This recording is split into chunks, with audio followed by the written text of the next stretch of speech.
if you guys want to chit-chat about other topics, Alrighty then. Welcome you are everybody. more than welcome we had to restart drop everything down to here, so fingers sorry about and that have holding you your there. off-topic Tonight's flight is conversations down from there. Palm Beach International. So guys, enjoy your flight. We'll see you on the over other side. to Treasure Cay. And we're gonna depart out of the general aviation area, which is right here. You can see everyone else is lining up. We just had the briefing.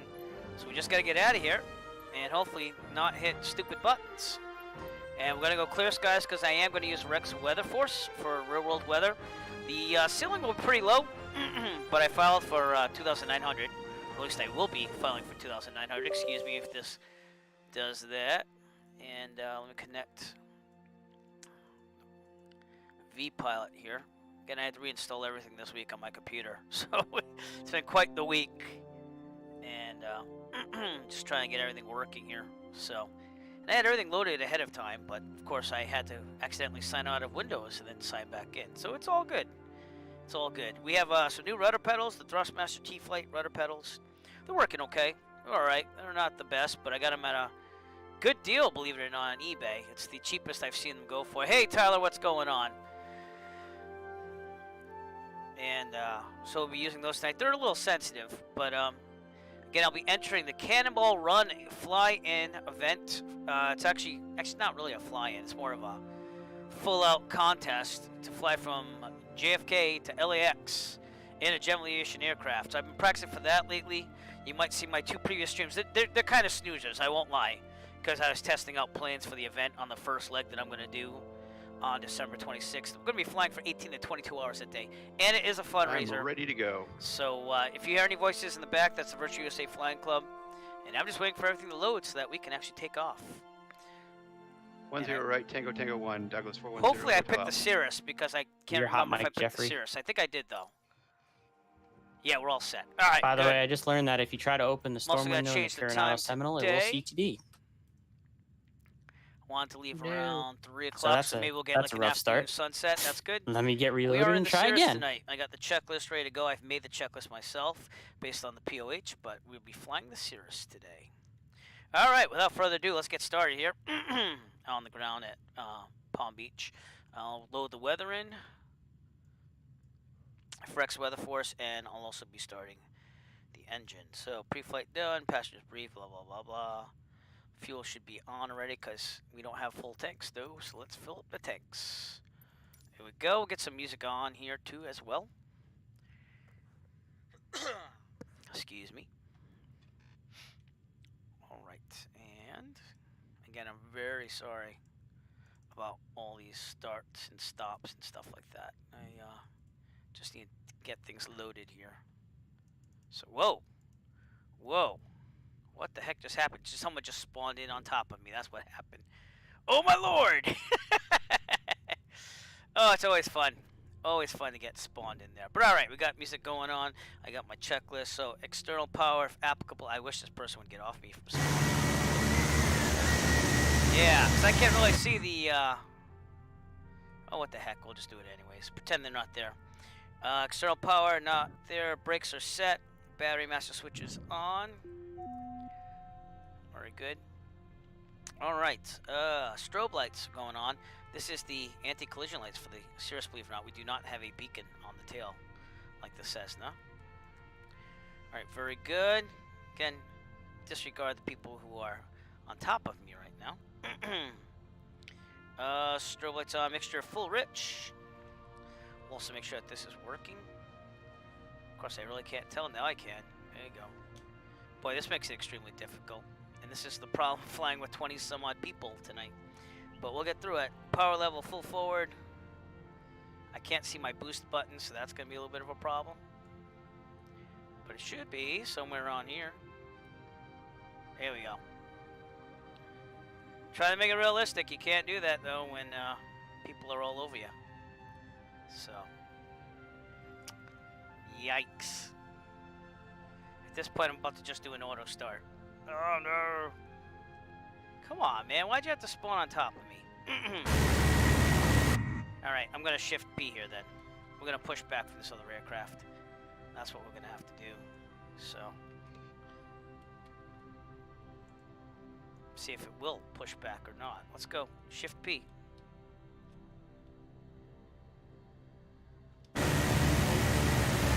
don't think it's gonna push me back. All right. Well, you know what? We're gonna do Control E at this Guys, point. don't interrupt. We're just gonna have to do that. Be There's patient no way on I the can see frequency, everything guys. to There's do a lot of everything. us. It's something that you really need to focus on with General the big aviation events. ramp, Patience on the and frequency. we will not be colliding with any more aircrafts today. Also has so. to be on the right frequency. 9.1, Douglas 410 Bravo. Jeff, Alright, are you still hot mic let's, on the get Discord the every time ATIS you do an here. ATC call? PBI, which will be right here on VPilot, by the way. So we have 120 at 5. I'm gonna go to my app here for a veer. What's weird is when I re-establish focus, it doesn't do that. But I don't know what's going on. Okay, 1205, 10 square miles, visibility scattered 3,300. We're only going to 2,900. Like I said, we're gonna stay under 3,000 and even go lower if we have to while we're visual. 29904. ILS 10 left. Okay, 10 left, and they can also give us 10 right or 1-4. But I'm gonna plan for 10 left for now. So that's what I'm writing on my tablet right now, my stylus. And hold short in effect, yeah, blah, blah, blah. We're taking off, we're not landing. Alright, so that's what we get for ATIS for VAT Sim, which we are connected to. Let's go over to PBI ground, which is 121.9er. And again, I'm really sorry about this person that November 309 Hotel, runway 1 landed and on your me. left. I was free and clear until Taxi they at came in Charlie, the hold simulator. short So 1 to your left at Charlie 6, and you can contact Tower 9.1 for departure. let's also make sure my GPS Alright, hold status short, gets sent to my 10 tablet. left to Charlie 6 and contact departure Tower 90. Hit. November 421 Alpha Foxtrot, Palm Oh, I Beach gotta ground, set good the afternoon. simulation, which is VFR bad. departure of the east is approved. There we Maintain go. appropriate VFR altitude at all times. This might take a Departures while. on There's about 132.8, 20 squawk something of us tonight 0511. flying this event, so. But Roger, VFR, we'll departure see. to east approved, departure frequency 123.8, and Hope everyone's doing well out there. 1 for And I hope to give you a good flight. Again, I just have to wait till I get to November ground. 421 Alpha Foxtrot, I might have Call been just out. on my side, but departures 132. Palm Beach is Class C actually, And- so I should look for a clearance instead. So let me check for that. Other than that, read back correct. PBI, Runway 1 to no, your left, taxi via ground. Lima, cross runway 14 at Lima. That's who I'm contacting then. All right. Roger, 132.8 for the departure frequency, and And tower will be 119.1, so I'll set that right now. taxi by Lima, cross runway 1 for left, 421 Foxtrot. Good thing I got some panels here from Saitek, or else I'd have no clue. I mean, you can kind of see it, but this pilot's kind of dampening my hopes here. Palm Beach ground, Skywagon 38 Romeo, signature with Excuse me. information Bravo, request DVFR flight. That's the problem right there. Number 38 Alpha Hotel, contact Tower 9. Alright, doing well on fuel. But very, very crowded around here. Palm Beach Tower, Bonanza 8 Mike, Echo Zulu. You know what? I'm going to pull forward out Atlantic, of ready here to so that taxi we for can get out of departure this way. to the So let east me do that. VFR. We'll pull it around here. There we go. Now we'll be able to see things. And everything will be November great. 8 Mike Echo Zulu, clearance on request number We also have to remember to say Cirrus.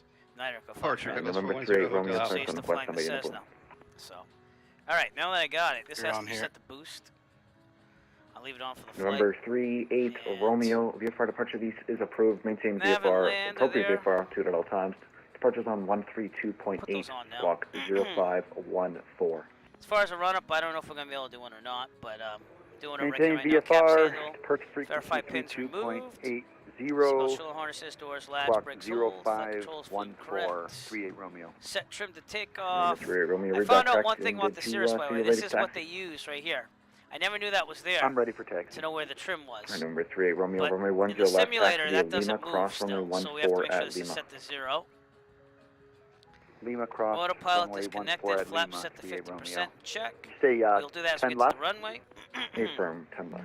Flights 10 and left, engines Lima, check. cross They look all in the runway green. We're 14. good there. 38 Get rid Romeo. of this inset, which I don't like. Off. And 421 Alpha Foxtrot. I also like to have the winds, but for some reason that's been working lately. So, oh, wait, it does. Palm Beach departure, Douglas 410 Yes, it Hotel. does. Sometimes it doesn't. At 1700 November for 421 Alpha 2500. Foxtrot. Hold short runway 10 left at Kilo. I'll get back to you. And are Alright. you able to accept, That was on both. Don't on panic. your side, quantity, full Charlie tank, 6, able to accept propeller Charlie check. 6 for departure off So I'm gonna 10 left? have the RPM rise to approximately 2,000. Okay, Roger. Continue holding short 10 left. I'll get back to you in a second. Roger. November 8th, Mike Echo Zulu VFR departure to the east is approved. Maintaining appropriate There you VFR go. altitude There at all was. times. Departure's at 132.8 squawk Power level 1700. 0515. Alternator check. 0515 for 8 Mike Echo Zulu. Charging, we're Number good. 8 Mike Looks Echo good there. Zulu, read back correct. Alright, we're going to check do you say you're ready to taxi magnetos as well? left. Affirm. Number 8 Mike Echo Zulu, runway 10 right, taxi via Romeo. Right. Good, back to both. Taxi 10 right via Romeo, 8 Mike Echo Zulu. Left. And ground, Baron 417 Tango Papa at Atlantic with Bravo, DVFR to Alright, we're Treasure good. Cay. Power level decreased to 1,000. Transponder, set to alt. After car calling, say again. Baron I'm 417 Tango take Papa off, they are. is I'll tell you that's at required Atlantic for with right Bravo, DVFR It to is Treasure currently Cay. 75 degrees out, so I think we're good. November If anything, 417 we're gonna Tango put some air Papa, conditioning on. VFR departure to the east is approved. The Maintain Cirrus does appropriate have VFR air altitude at all conditioning, so times. that is cool. Departure frequency is 132.8, squawk 0516. Excuse me. Maintain VFR at all times. Clear for VFR out to the east. VFR altitude departure on 132.8, squawk 0516, and we are ready to taxi 417 Tango Papa. Number 417 Tango Papa, read back correct. Runway 10 right, taxi via Romeo and squawk 1 Charlie, please. 10 right via Romeo and squawk mode Charlie for Baron 417 Tango Papa. Number 421 Alpha Foxtrot, This continue is gonna taxi take a cross while. runway 10 left at Kilo, hold short 10 left at Charlie 6. Roger, cross runway 10 left at Kilo, chart runway 10 left at Charlie 6 for 421 Alpha Foxtrot. Palm Beach ground, good evening. Or November 59 Tango Bravo Zulu with Bravo requesting VFR to the east at Galaxy with Bravo. Number 59 Tango Bravo Zulu, Palm Beach ground, thank you for Bravo. VFR departure to the east is approved. Maintain appropriate VFR altitude at all times. Departure frequency is 132.8, squawk 0517. Departure to the east approved, maintain VFR all times. Depart 32.8 and give me that squawk code one more time, Paul. Squawk 0517. And sorry, it's gonna take us a while to get out of here. 0517, So 59 Tango Bravo Zulu, and I'm also this ready is to what taxi it's as well. doing. So Number 59 Tango Bravo Zulu, read back correct. Runway 10 right, taxi via Romeo. 10 right via Romeo, 59 Tango Bravo Zulu. Seminole 124 Mike Charlie DVFR to Treasure Cay. Number 124 Mike Charlie, clearance on request, number your number 1. Number 38 Romeo, in contact tower 119.1. gotta jump in here pretty soon. 19.1 Just a lot J of people. Romeo, thanks. And Palm Beach ground, good evening. Banderante, 8 Quebec November with Bravo, looking for a VFR departure He's to getting the east. slammed right now. So. 718 direct number 4. Number 9 Tango Bravo, you can contact tower 119.1. Over to 119.1, have a good Number 8 Mike Echo Zulu, you can contact tower 119.1. 222.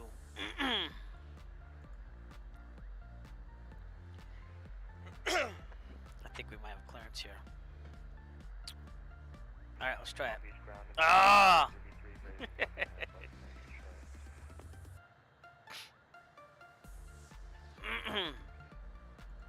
I just gotta make sure my audio is in a good place. It looks like it's good. I was able to copy Number the settings 421 on off this Fox computer, train, so- contact tower 119.1. 21 for 421 Alpha Foxtrot, have a great night. You too. American 433 That did Palm the Beach trick. ground, say again. Push to mute.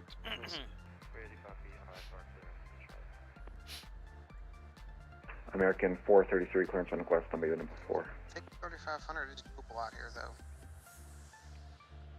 Yeah, I got Correction, Palm number sucked 3. in at $3,000. Palm Beach even, so I'm ground, back down to Cirrus, 25. November. November 49 124 Mike Charlie, VFR departure to the east is approved. Maintain appropriate VFR altitude at all times.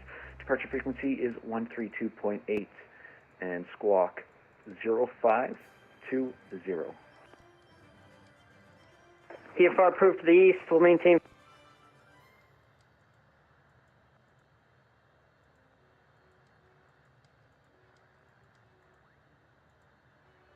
Back correct, and runway 10 taxi via Romeo. 10 right via Romeo for Mike Charlie.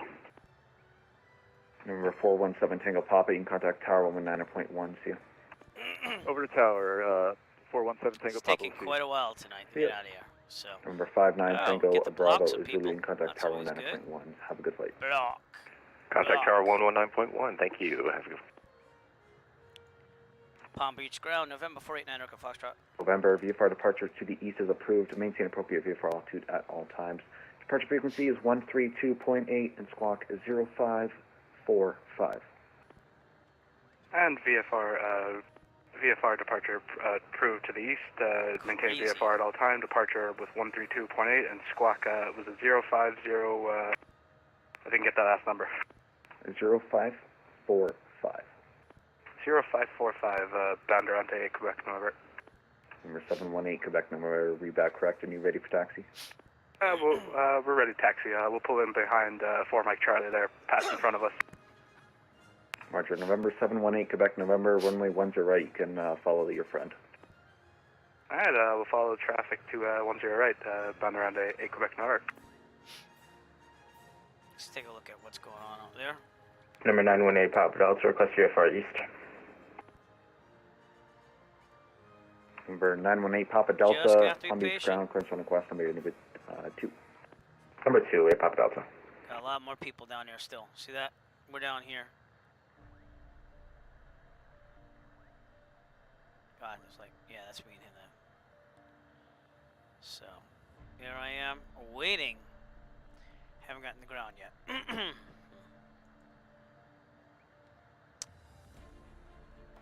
Palm Beach ground, November 489 Echo Foxtrot. Number 489 Echo Foxtrot, Palm Beach ground, good afternoon. Cessna Echo Foxtrot, generally issued parking, requesting clearance for taxi VFR departure to the east. With Bravo. 489 Echo Foxtrot, clearance on request, done by your number 3. Roger, thank you, Echo Foxtrot. So now we're number 3. We got in there finally, yay. My push to talk button wasn't working either, because again I had to reinstall everything on my computer, so even though it was programmed for it, it really wasn't. But now it works, so that's always a good thing. Again, if you're watching, I'm sorry that we're waiting so long. It's just, this is what happens at fly-ins with multiple people. I see people without the American name 433. tags. That Cleared to Charlotte International Airport. Slides 1 departure, then is filed. Time maintain 4,000. Expect level 3601 to inside the departure. Departure frequency is 132.8. Squawk 0533. We'll be waiting here for a little bit. I'm number 3 on clearance here to get out of here. So, let's see what happens.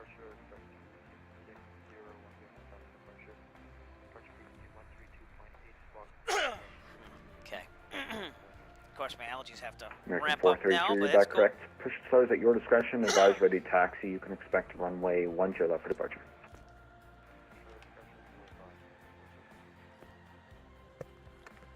November 918 Papa Delta. Should be after this guy.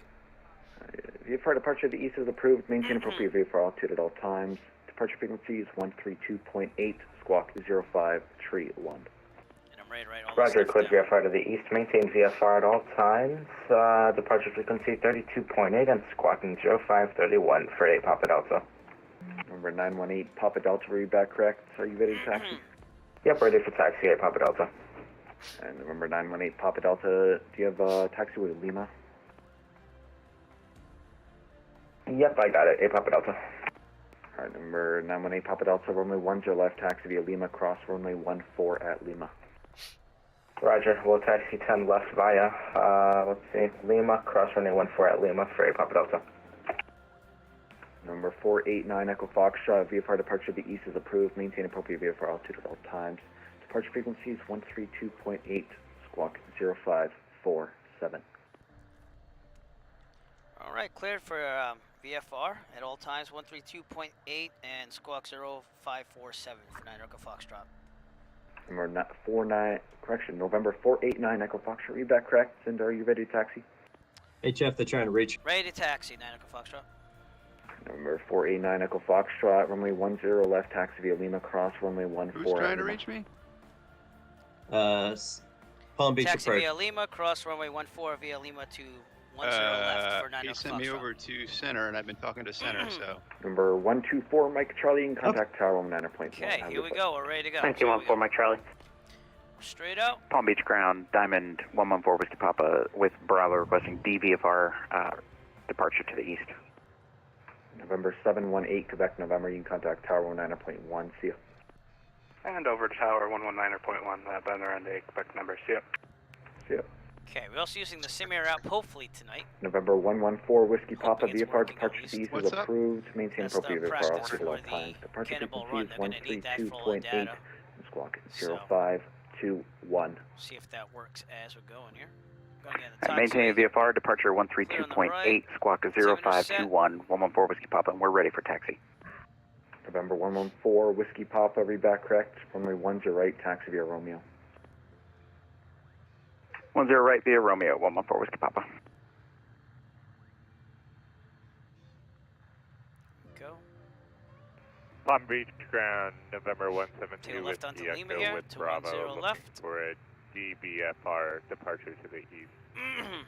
Number 172 Whiskey Echo, clearance on request, number you are number 2. Number 2, 2 Whiskey Echo. Okay, left onto Lima over here. Again, the way I know all this stuff is I have airport diagrams on my EFB over here, which is the tablet I use in real life. So I use the same software that I use when I fly in real life. So it's all good. Excuse me. Notice that they call it Bravo or Delta. I can't see that, but that is not correct. And we're going to cross runway 1432 over Number here. November 172 Whiskey Echo. VFR departure to the east is approved. Maintain appropriate VFR altitude at all times. Departure frequency is 132.8. Squawk 0561. 2 Whiskey Echo copies, maintain VFR altitude at all time, 132.8 on departure, and 0561 on the box. 2 Whiskey Echo. Scott, 2 Whiskey Echo, read back correct. Are you ready to taxi? Okay, we should be good, but I like to give a little look in real life. I can't really look outside the 2 windows as Whiskey good Echo as is in real ready life. to taxi. But we're gonna go. Scott, 2 Whiskey Crossing Echo, runway 10 1432. left, taxi via Lima, cross runway 14 at Lima. And everything looks good here. Okay. So like I said, I think the goal Over of like to 10 streaming here is left to fly different and aircraft. on I Lima, mean, seriously, I've cross flown before, runway 14 but I need something at fast for 2 Whiskey Echo. to get it going. And we are being tracked on simair.io, so November that is 114 cool. Whiskey Papa, in contact tower 9.1. Have a good flight. So we'll just Over to keep tower track of that. 119.1, Keep everything 114 going Whiskey Papa. But we're on Lima, and we're going to 10 left. I already did most of the run-up, so we're good there. Palm Beach ground, November 188 Romeo, requesting VFR clearance to the east. November 188 Romeo, Palm Beach ground. VFR departure to the east is approved. Maintain appropriate VFR altitude at all times. Departure frequency is 132.8. And stand by for the squawk. Squawk 0574. Again, this is a Virtual USA Flying Club event. 132.8. And there is a banner that squawk pops up every now and then. I don't know which 0574. way I'm pointing November since it's 188 opposite, Romeo. but let me see what I got here. The other way, that way. Number There's a banner that 188 pops up Romeo, over read back here correct and then every now and then if you want to find out more about the Virtual USA Flying Club. Don't Yes, pay ready attention for to any of taxi. these aircraft that Number have 18 Romeo, their Romeo usernames. 10 That's right, Microsoft taxi Flight via Simulator Whiskey. traffic. We're Correction, on that sim, via so any of those Romeo. aircraft we're just going to ignore. But I leave that on there in case anyone out 10 there wants to fly right, with me on Microsoft via Flight Simulator Romeo. and doesn't want to do November that 188 sim. Romeo. Feel free to join November me. 489 Echo Foxtrot, Again, Squawk Charlie, please. And November 918 Papa Delta, Squawk Charlie, please. Squawk Charlie, 9 Echo Foxtrot. So, Number 489 Echo Foxtrot, thanks. You can contact tower 919.1. Have a good flight. over to tower 119.1, 9 Echo Foxtrot. Palm Beach Tower, November 489 Echo Foxtrot, taxiing via Lima to 10 left. Roger. Just wanted to let him know where I was, so that way he had an idea. Usually they don't do that until you get right to the hold short, so. There's two calling at once. I heard November 718 Quebec November. Who else called? Just Niner Foxtrot reporting them on Lima, taxiing to 10 left. Roger. I didn't say I was ready. 124 Mike Charlie, contact departure. Have a great flight. Departure 4 Mike Charlie C. Alright, and just to double check I got everything right. Yeah. November 718 Quebec November. Straight out departure approved. Wind 120 at 5, runway 10 right, clear for takeoff. And straight out departure approved. Clear for takeoff, 10 right, bound around the Quebec number. So they have 2 runways going on tonight, which is cool. Get us out faster. Holding short. Again, we're just going to double check. Transponder, alt, all that stuff. Takeoff. Again, we'll be rotating at 70 with 50% flaps. That's why I had to remember. 50% flaps now, because that's how we do it in the Cessna. I mean the Cirrus. Hello, the Cirrus. 50% flaps. Rotate at 70. Climb at 101, and we retract the flaps at 80. So without further ado, Palm Beach Tower, Cirrus, 9 Echo Foxtrot, holding short, 10 left, ready for takeoff. Departure to the east, DVFR. Roger.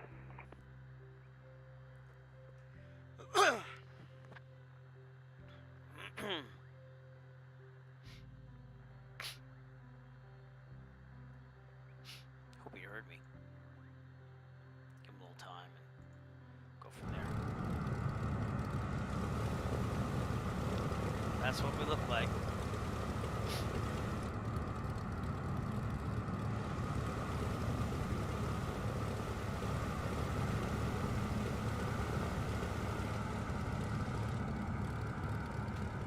Get some serious speed out of this thing today. November 489 Echo Foxtrot. Straight out departure approved. Wind 120 at 5, runway 10 left, clear for takeoff. Clear for takeoff, 10 left, 9 Echo Foxtrot. 718 Quebec November, contact departure. Have a great flight. And over departure, bound around the Quebec number. Thanks. 132.8, we'll get that ready to go. Should probably done that while I was waiting. What we got now, that's the departure frequency. We'll clear for takeoff, so we're all good to go. If you see any Microsoft Flight Simulator traffic, we just ignore that because we're on VATSIM at the same time. But if you'd like to join us, feel free to join us, even if it's just Microsoft Flight Simulator, not VATSIM. That's why I leave the traffic on. Alright, we're taking the field. And here we go. Full Palm Beach throttle. Tower, November 188, Feet on, Romeo, heels on the floor. holding 10 right, number 2. Roger. Rotate at 70.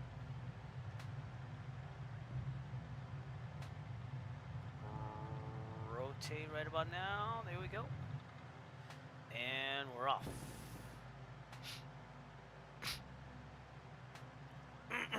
Excuse me. Alright, hit 80. Flaps are up. I'm going to verify that they're up. They are. And now I'm going to climb at 101. Here we go. Right.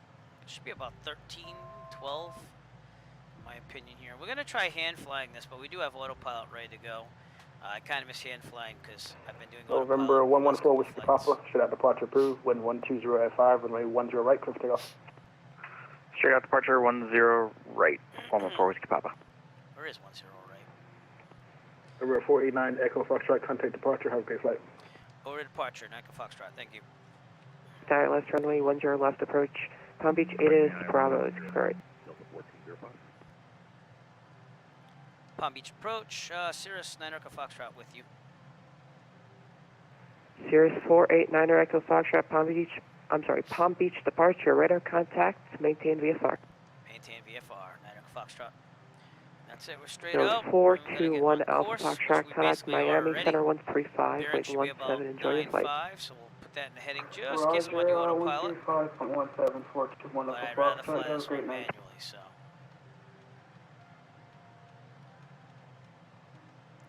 Okay, that's my bearing.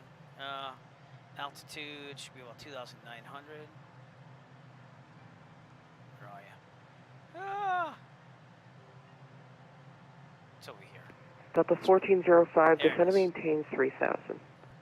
Down to 3,000, Delta 1405. There you go. We're all set up just in case, and we're looking pretty good. So. I see land. Sweet. Yep. November 417 Tango Papa, contact Miami Center 135. Just a few miles from making the first turn. 135.17, 417 I'm Tango just going Papa. direct the whole way. That's all we're doing. We're going to try to stay on these clouds. Again, we might have to descend lower than 2,900. So it's going to be a very, Delta very 1405, low flight fly today. present heading, The vectors whole for thing the is, approach. in real life, would I do that? No, All right, I wouldn't present take the heading, chance. vectors for the approach. But this is from what I've done with Caribbean flying, and I haven't done a lot of it. This is typically what it is. It's low clouds, but it's like bright, beautiful skies above it, and Palm Beach good departure, visibility below. Diamond So 114 with Papa, climbing through is 1300 for what it 3500. is. Diamond 114 Whiskey Papa, Palm Beach departure. The Radar mixture does contact, work on maintain this VFR. somewhat now. Microsoft did Maintain patch VFR it. 114 with Papa. Kind of really nice about. It's really cool to have that now. 2,900 will level out, trim it out a little bit here. Here we go. Sorry, I'm not looking at my chat window for a while. Yeah, we are VFR. Actually, great weather and over here on the I might island. break a couple rules here and there. Yeah, just a with little the hazy, cloud but it's clearance, nice. but I think we're gonna be okay. Just gotta trim this out here, and we'll be all right. So VFR the whole way. No other way to do it. I really don't fly in IFR in the real world, so turn I'm not right as heading rated, and not 180 only that, vectors for your kind of like descent. seeing the scenery, if you know what I mean. 180, we can expedite it. We are doing real world weather with Rex Weather Force, Delta but we are not doing real 1405, time. yeah, I sure, did that would wanna help. see the It's scenery. just, you're going a little quick. You'd probably If I get plan through the this low right, glider and above the glide we slope will, if you continue on this current path. Nice, bring us back to I'll about make it work. 70. I'll expedite for you. And then we'll trim it out on the mixture. That detent is still all over the place on the model here, but Number that's okay. 918 Papa Delta, we're with you over here at 1000, VFR eastbound. Little high. November 9018 Papa Delta, Palm Beach D10's driving departure, me radar insane. contact, maintain VFR. Maintain VFR 8 Papa Delta. November, disregard. And Palm Beach approach, Delta Yeah. 1405, we're picking up the slope. Alright, we're gonna do autopilot for a second here, so give me a second. Heading. Okay, Delta 1405, if you can make it, let's see, if you're 6 miles from this or across this or at or above 2000, cleared ILS, runway 10 left approach. All right, crossing this or at or above 2000, and cleared ILS for the 10 left. See what I'm saying? That power shouldn't be fluctuating like that, so. Here we go. Alright. Leading the mixture out for maximum power. Right about there. And now if I could get to like, I'll just leave it. What the hell? See, because that detent, you have to leave it in one place. I'm using the Logitech Quadrant. It's as easy as that, so. Nothing too fancy. November 8 Mike Echo Zulu, touching the contact Miami TPR Center at all. 135.17. And I'll let it trim We'll see itself next out time. now with the autopilot. They don't take it off, I 3517, guess, thanks 'cause for your I wanna help. fly it 8 by Mike hand. Echo Zulu. But it's not the Number throttle. 59 Tango Bravo It's Zulu. really You can just also the contact Miami Center model, I think, 'cause I've had problems like 135.17. that ever since I've had this. 135.17, 59 Tango Bravo Zulu, thank you. We're clear on our way here. It's going to take us about 50 minutes to get to Treasure Cay, so. How's my camera doing? Again, I had to see, it's doing that thing again. Runway and flight 10. I have no clue. Delta 1405, Roger. You want to continue with the visual approach? Huh? We just hit a big fart cloud, so we're staying with the ILS right now. Eric's talking to himself. Me? I'm talking about, you hear me? Yeah, of course I hear you. Yeah. Yeah. Do I have a stuck mic, or are you just listening to my stream? He's not talking to himself. He's talking to his fans. Yeah. Oh, I see. We'll take the, Tons of fans. Right, Delta 1405, Say it, Dory. visual approach, runway 10. You don't hear me still, right? clear visual 10 left, Delta 14. Oh boy. Keep it PG, fellas. Come on. Hey, I have fans. I'm trying to be, low key here. Alright, let's go up to 2,900, shall we? You know what? No, we'll keep it here. 2,800 is fine. Autopilot's coming off. I want to fly by hand. So, alright. Keeping it about 9.6 on the heading. And should be somewhat trimmed out. And the throttle's holding finally. But I have no Palm clue why the Beach. D10 makes it go all over the place. Again, I have the Cessna TPR when I fly the Cessna. Last aircraft you For cut out. the say call Saitek sign again. Cessna TPR. TPM, excuse me. Archer And then I have a Logitech quadrant. I like to use the quadrant here because obviously it's more of a quadrant here. We're going to switch to the right tank in a little bit. That's why I leave it on power boost so I don't have to worry about that. Fuel boost, I mean. Looks like there was so much residential planning that was started and then went nowhere all over these islands. Palm Must be a weird Beach market there. departure to Whiskey You see Echo that with does you. even out eventually, so I don't know. All the roads, no houses. Yeah, like waterways are cut in and lots are, you know, streets are planned, but then no We'll houses. be over the class Delta November and 172 Whiskey Again, we're just Echo. Or they were there and got blown away with the Radar previous storm. contact. Maintain That's another. VFR. That's very true. And anyone you hear Maintain is the VFR, Virtue USA Flying Club on Discord, so. But these clouds are looking a little ominous out here. Let's take a look outside. Now that I'm kind of established here. November 124 Mike Charlie. That's what we're Contact dealing Miami with Center today. 135.171 CMA. 3517 for Mike Charlie 2.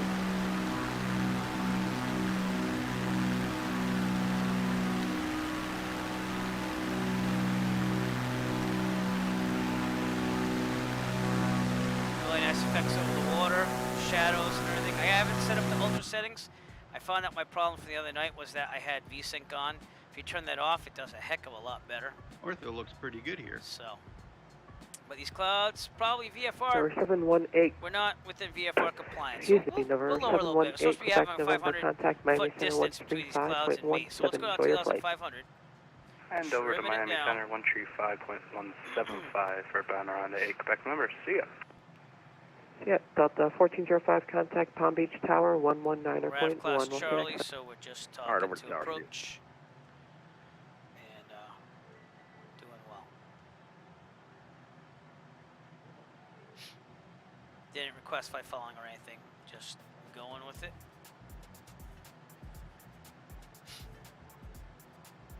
But we have to maintain about a 500 foot distance between me and the clouds up here if we're gonna remain legal VFR for the real world, so it's all good. Number 114 Whiskey Papa traffic, 12 o'clock, 5 miles, same direction in SR22 at 2,600. Okay, checking out anything here. Traffic in sight, 114 Whiskey Papa. Well, Do any diving in the Bahamas, Jeffrey? I have not yet dove the Bahamas, although I do want to do clouds are getting a Stewart's little Cove low, at some point. but do the we'll short hold dive. here. You know, no one's gonna shoot me or anything or take my license away. So, oh, excellent. Palm Beach Well, departure, November what are you flying? 629A, Papa climbing through 1500. Number 62908 10 Papa keeps going Palm Beach crazy in the departure, Cirrus. radar contact, maintain VFR. so Sorry, radar contact and maintain, what was the rest? November Yeah, 62908 that'd be Papa, why, maintain so- VFR. Hey, Papa, maintain VFR, sorry about that. you have 2 engines. I have 1. That's very powerful.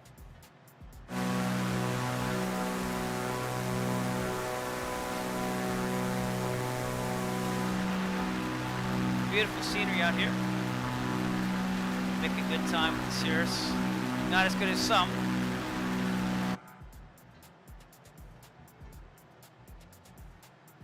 Just trying to stay below these clouds. Cool, the autogen threw a couple cargo freighters in the port here at Freeport. Yep. Well, if you could break through the clouds and go higher, but like, I just want to see the water and everything. So that's what it's all about for me. So I did some practicing the Cirrus earlier. It wasn't this delicate with the D10. Still has a couple problems with the D10, but at least the mixture works now. So I have it about halfway, which is about where it ended up earlier today to get maximum power. But you don't go, at least I'm not going by the RPMs in it. I'm going by the November power percentage. 11816 Palm Beach Because departure, the good evening RPMs to you, seems sir. to get fixed Radar by the contact, maintain VFR. control of pitch prop, which is hooked up with the throttle. So that's something that I had to get used to as well. November 489er Echo Foxtrot contact Miami Center 135.17. We'll see you. 135.17 for Nanico Foxtrot. Thank you. Miami Center, November 489er Echo Foxtrot with you at 2,500. Number 49849 Echo Foxtrot, Miami Center. Hello, local altimeter 29904. Roger, Nanico Foxtrot. I like to give a call back. Some people don't, but I do. Just let them know that I heard them. So, and yeah. Number 8, Michael Echo. I can't say that call sign. Number 8, Mike Echo Zulu. Leaving the ADA zone. Written services terminated. Frequency change approved. Squawk VFR. Frequency change approved. Squawk and VFR. Thanks for your help today. Have a good one. Yeah, Mike Echo Zulu. Number 49, Tango Bravo Zulu. Same for you. Leaving the ADA zone. Written services terminated. Frequency change approved. Squawk VFR. Bye. Frequency change approved. Squawk VFR. Thank you so much. Have a good one. Freeway 498, Fort Lauderdale at your 10 o'clock, 10 miles from Port St.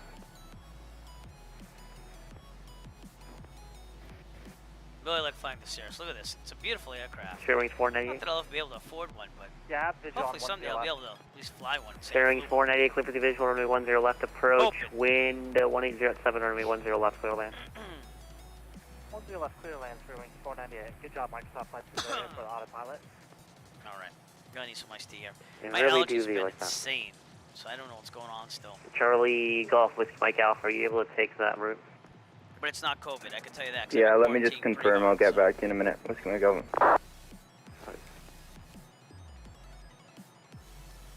Center Diamond 114, Alright, we're about Whiskey halfway Papa, level to 3500. Freeport.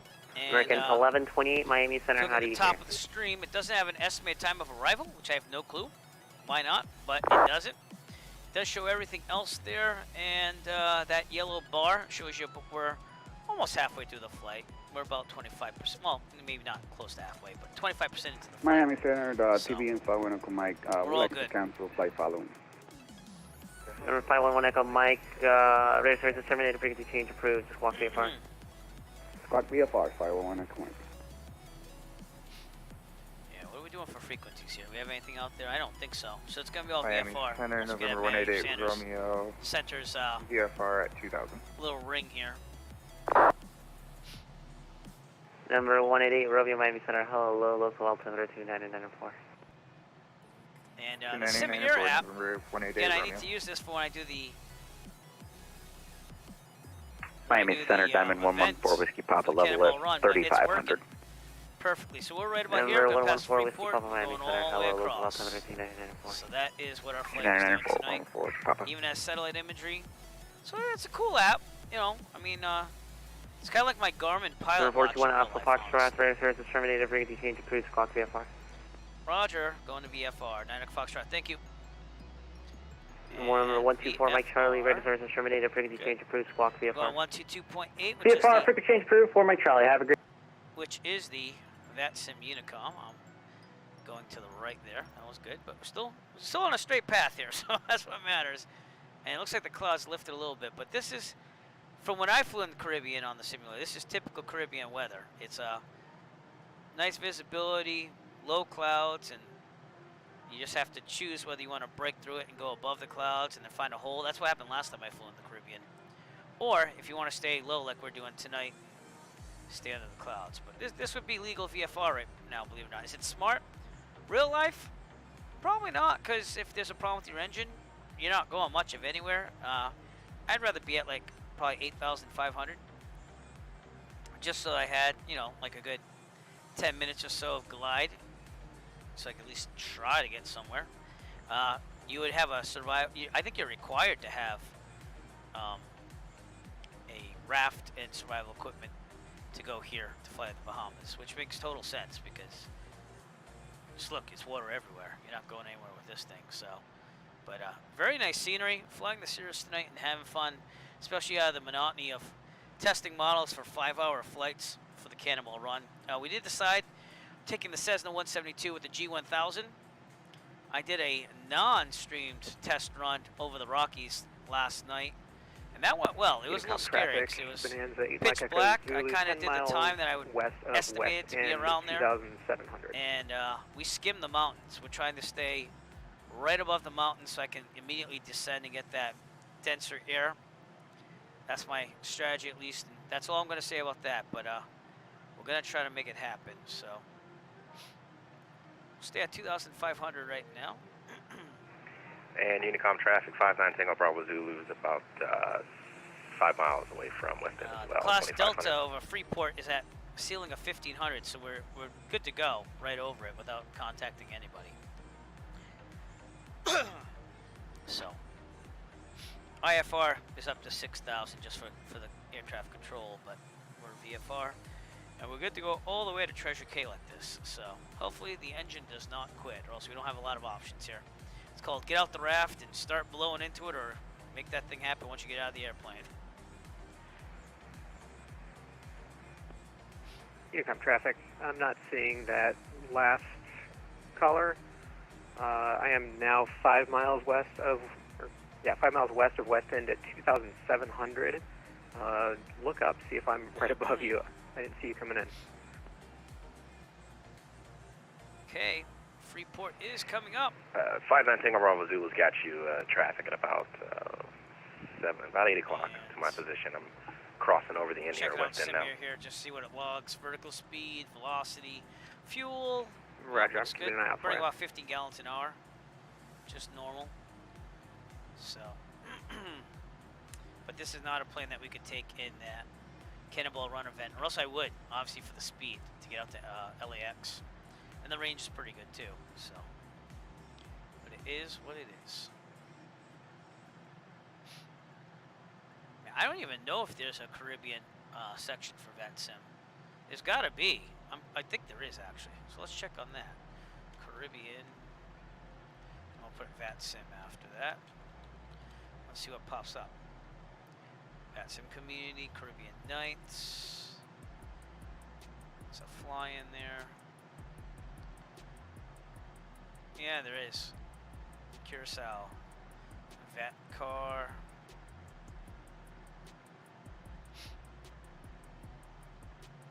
So this is what they got, for that stuff. We're using all default scenery here. I don't think I downloaded anything for that, but so there are some VATSIM affiliated air traffic control out here, but no one's on tonight, and we're pretty much on our own here, all the way to Treasure Cay. So I've never been to the Bahamas in real life, so this is quite a treat for me. Will I ever fly here someday? I don't know. It would take a lot, because either I fly a 172 all the way down by myself from the northeast part of the United States, and at that point I better own it, or I stay in the Florida area. I get basically acquainted with a 172 down there with a flight school. They have to do like a flight check, so it's like at least 1 hour of ground, 1 hour of flight, and then they sign you off to rent from them. So that's going to cost you probably about $300-400 just for that. I think I count 26 in all. And go to Bahamas, hopefully, if it's registered. So with everything that Nice they and need. done. So it's quite a costly thing to do. That's including 4 that are Unless you still have on the your ground own in plane, and then Palm Beach, it looks it's like. just getting there. So We also get to account. And 1 on the ground in Treasure Cay already. turn down this Discord here. It's We too also loud. count ATC that are members, and I know there's 2 or 3. There's 2 ATC that are flying club members. I think and that was what did we defaulted. have? That was the problem. 26 So I had going to get it to install every little Actually, thing there's again. one person that's not with although us Windows that is a lot doing easier to this. recover 25, now. 26, 20, 27. 27 is my count right now. I finally got everything Right. working, so I got my new hard drive in here, the Samsung 970 Evo Plus, and it's supposed to be a little faster. I kept the other 970 obviously, and I'm just decked out with space now, so we're going to be slowly using the old 970 Evo for, I think, scenery space, because it still has a really good speed on it, and that way I could take stuff off the Windows drive, and the main focus is simulation and using it for work right now, because I'm remote, so with that's no problem with the remote stuff. If anything, I think I work better remotely from my house than I would from school if I had to, so I have more resources here. So I mean, I have a 3 monitor setup and the whole bit. It makes it wicked easy to teach from and cast. So it is what it is. I don't care what you say. Grand Bahama Island's a pretty long-ass island. But here we come up. We're coming up on West End, Settlement Point, Vincent Town. I just realized you spent as much time on the Grand shoreline Bahama of Grand Island. as you do crossing the Atlantic. Down to the southern part would be Freeport, which is usually the airport that a lot of people associate the Caribbean with. Yeah, it's about And right. we're going to go directly across it. And, you know what? I mean, we could go take a swing by. We'll take a swing by Freeport if you want. So let's do I'm that. looking at 2 sails south of. I teach everything from crossing elementary to over high Friday. school. In my career, I've done everything from kindergarten through high school. So I'm a music teacher. So, but I teach band. So, and it's been pretty hard with the COVID. We're doing hybrid learning, but I was able to convince them to let me teach remotely from home. And either way, it was going to be tough. But we're quarantining very hard here with my family. My wife actually took 12 weeks away. She's a teacher too, so she hasn't worked for 12 weeks. And it is what it is, you know. I mean, everyone's got to kind of make their own decisions. But we'll fly over Freeport. There you are, good fixins. I think that's you back there. Again, I'll get lunch together at the end. Not yet. Hey, remember, drinks are on Jeff here. Right. I posted that. I did post that. I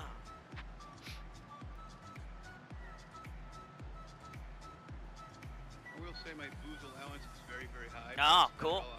Well, sometimes colleges require that, and I know a lot of my general music students, they laugh at me when I say that, but there are colleges that do. So,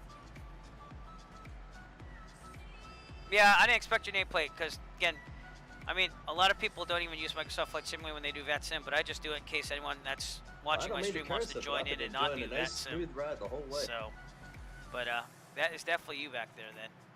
Yeah, You're gonna have to look great. outside. Yeah. You always gotta look for the nav lights. But that is very realistic for real life. I mean, you wouldn't believe how hard it is to spot an airplane at first. You kind of get used to it, but you still have your moments where it's just really hard to see traffic. If traffic control's like, oh, there's traffic off your 9 o'clock, you don't always see it right away.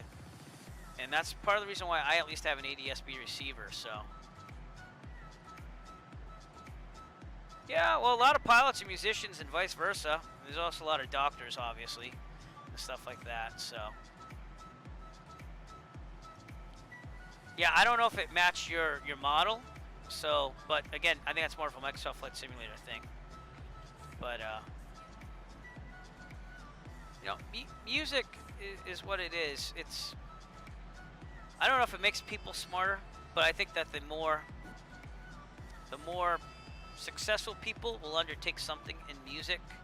I'm not saying you have to take music to be successful, but you have to work at it. It's a skill. It's like being a pilot, honestly. When I was a pilot, it was very much like becoming a professional musician because you're learning the skills to be successful, and you just have to practice. It's the same thing with being a musician.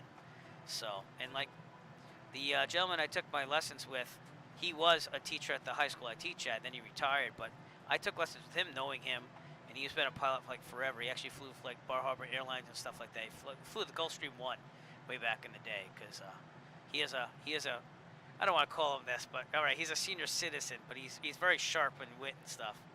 So, but Freeport's out in the distance. We're gonna take a ride over there, and then we're gonna get back on course for Treasure Cay here. So.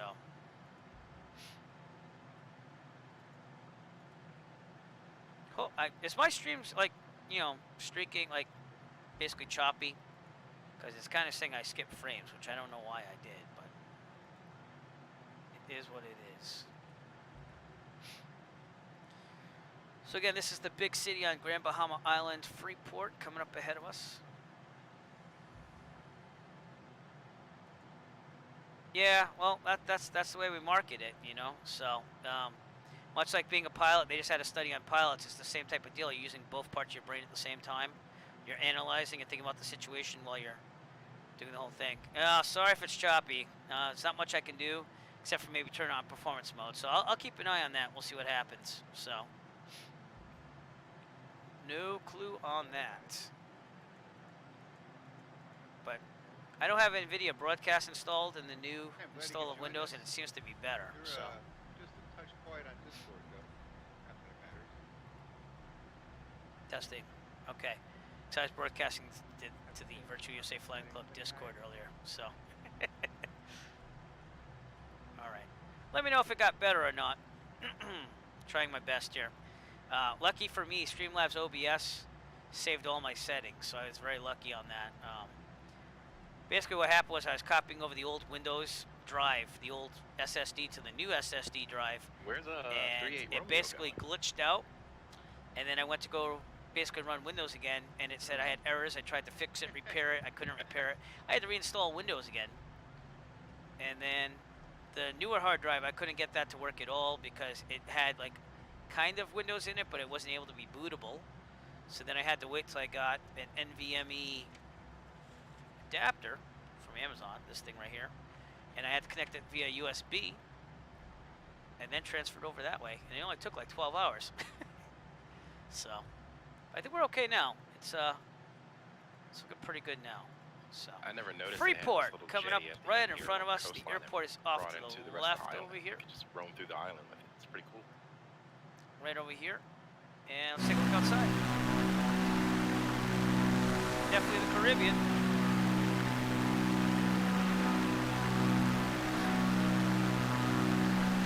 Look at Maradas. Very nice.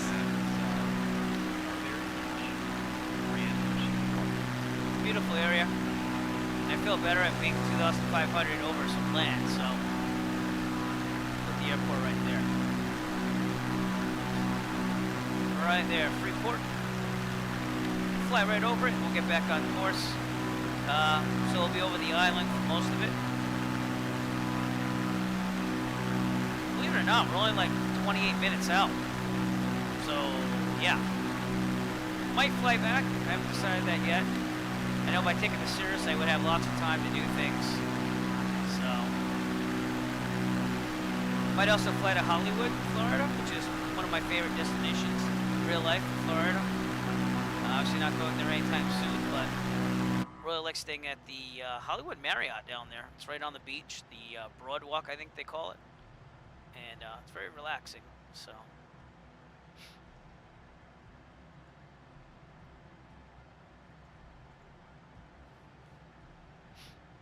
Scan Freeport, everybody. Got some ships out there too. I've got all the traffic turned up. I just don't like the ground services at the airports on the default airports here. There's just way too much of it, so I have that way turned down. But all the car traffic and stuff like that, boats, it's 100%. So.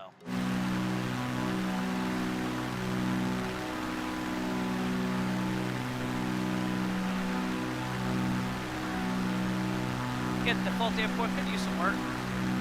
I don't know if they have a scenery for this yet or not. I didn't really look, so.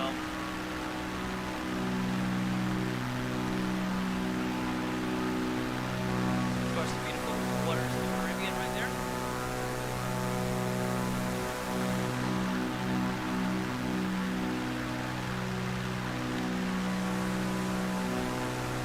And they have customs right down here, I think it is. I flew to this airport last time I flew to the Caribbean, so on the sim, never in real life. But from right here, they're pretty nice about things. They even accept basic med, so you don't even need a third-class medical to fly here, which is pretty cool. It's very nice of them.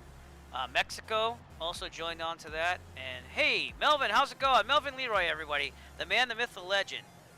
Are you flying with us tonight too?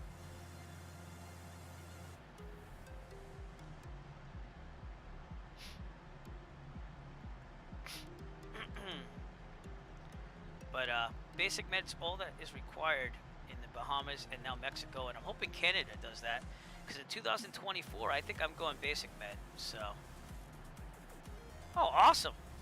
Awesome. So everyone, check out Melvin Leroy's stream if you get a chance.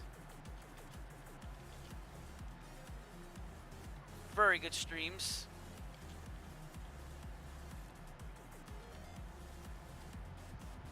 Also part of the SimulatedAviation.com affiliates.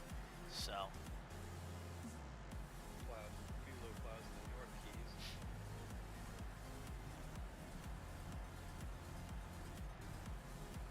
But we're doing pretty good over here. We're getting back on track over the Grand Bahama Island.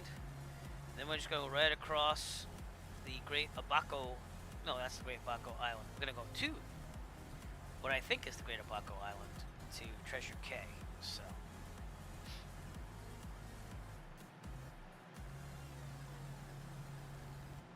We have a tailwind too, so that's definitely helping us. Tailwind of 8 knots, like directly behind us. So a ground speed, 163 knots. I'll take it.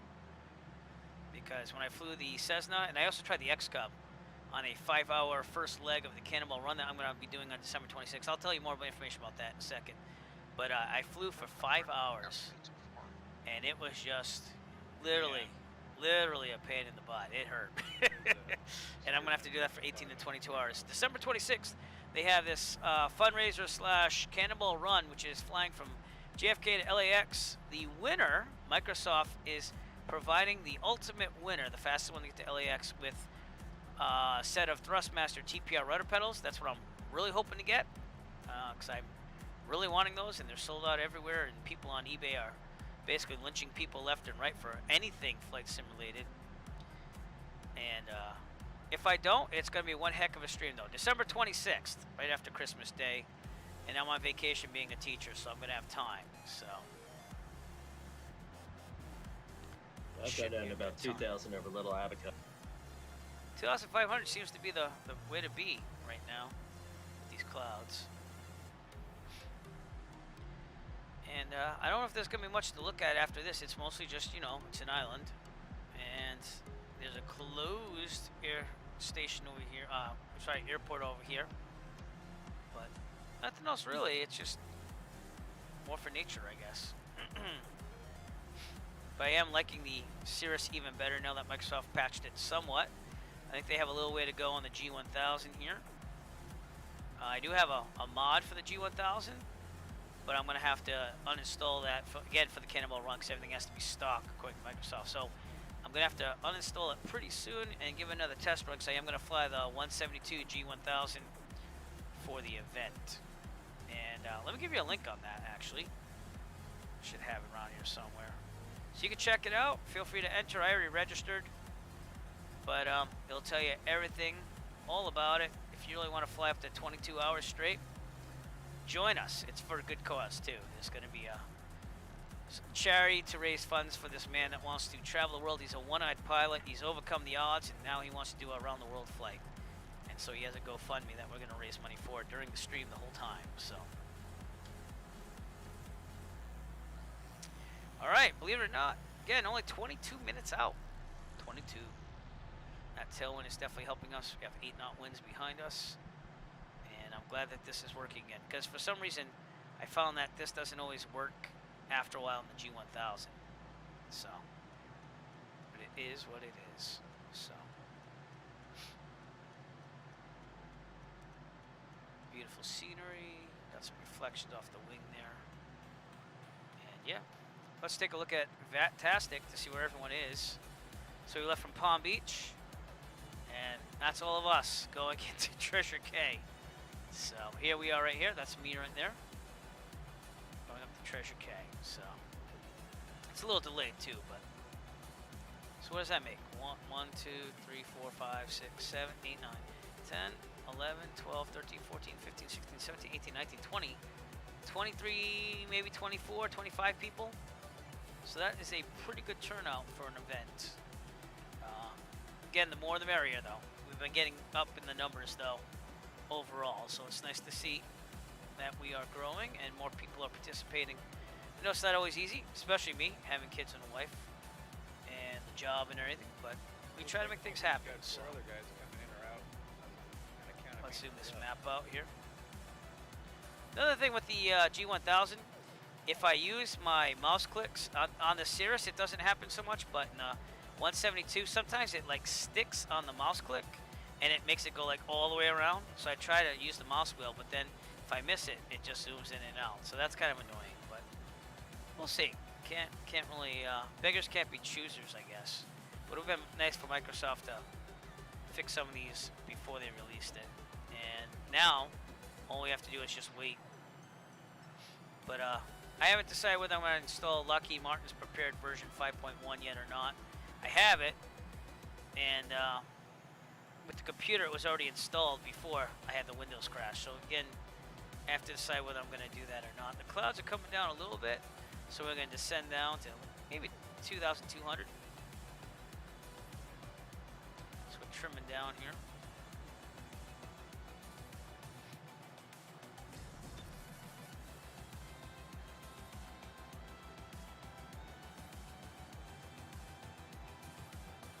Making very good time here. And again, the mixture finally works. This is the first time I streamed with the Cirrus where the mixture actually works. So it's nice to see that they did tweak it somewhat.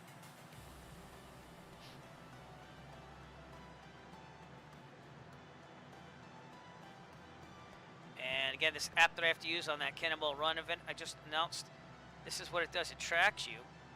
It runs in the background, and it just tracks everything. They need this to verify that you did the event the way they said. Every time you have to stop for fuel, you will have to have a 10-minute holding time, It is a long basically. taxi to the end of the Treasure Cay runway, so don't be afraid to keep your speed up. Yeah, I see that. No kidding. That's what we're looking at, but it does everything. Not Velocity, necessary again. fuel, as you just, going down in fuel consumption, everything. So that is, again, how they will verify if you waited the 10 minutes at an airport. That's true. I can say that I only plan on stopping. It's basically 4 legs, so I'm stopping 3 times from JFK in the 172, the way I planned it. So, and it's looking pretty good. I've tested 2 legs. Again, I can't say what they are because it's kind of like strategy, but we're hoping. We're gonna try our best. It's gonna not be very realistic flying here and there. Again, when we crossed the Rockies, I practiced that last night off stream because I don't want people to see where I'm going to be going. But obviously the Rockies are huge, so you don't know where I'm going. But I actually skim the mountains to stay at a low altitude, so I can immediately descend down and get that denser air to get some more ground speed, which worked out. It did. My strategy worked. Unicom traffic 38 right, 59 Tango Bravo Zulu is going to be passing on your left, just so you're aware. Same altitude.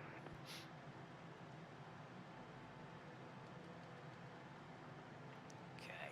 Again, we just have to watch out for these clouds above us. Just FYI, I want to stay below them. MYGW, the runway is marked as closed. Oh, awesome.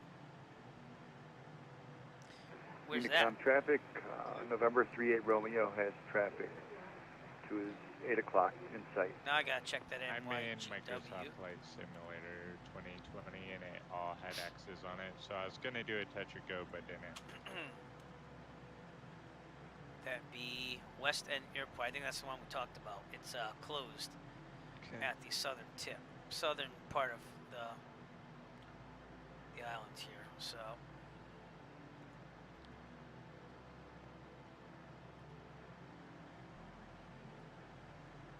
What runway are you guys using over there? 1-4. I don't know. 1-4? All right. Just got a map of the Bahamas here, but I don't really see. Let's see Skyvector. Yeah, it's maybe. left See traffic. Skyvector. We're gonna do it. What's the wind sack look like over there? Is it still supporting that?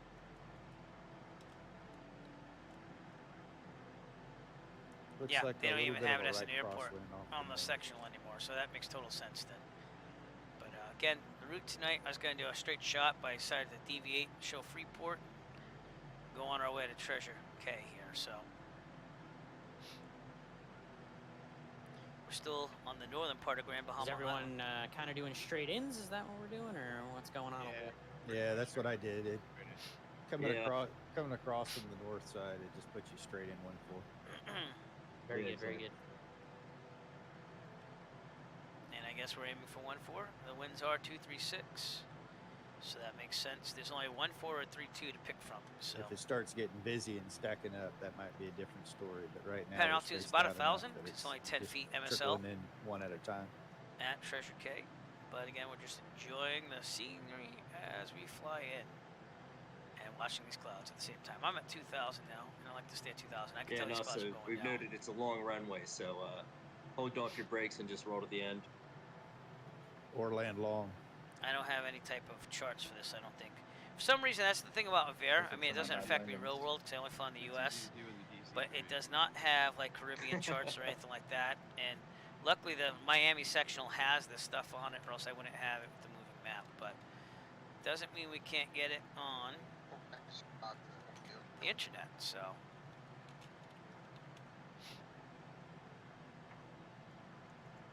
Air nav will not have it. Well, they show it the apron's all the way down at the entrance at 3-2, so that's what we're anticipating.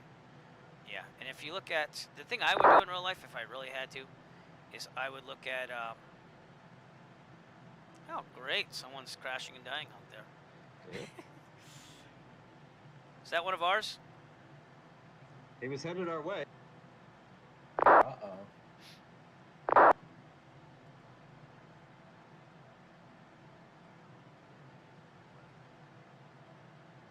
And in the background, you hear the playing of taps. It was about 20 miles northwest of Freeport. Whoever that was that just crashed and died. Wow. McAllen Barber.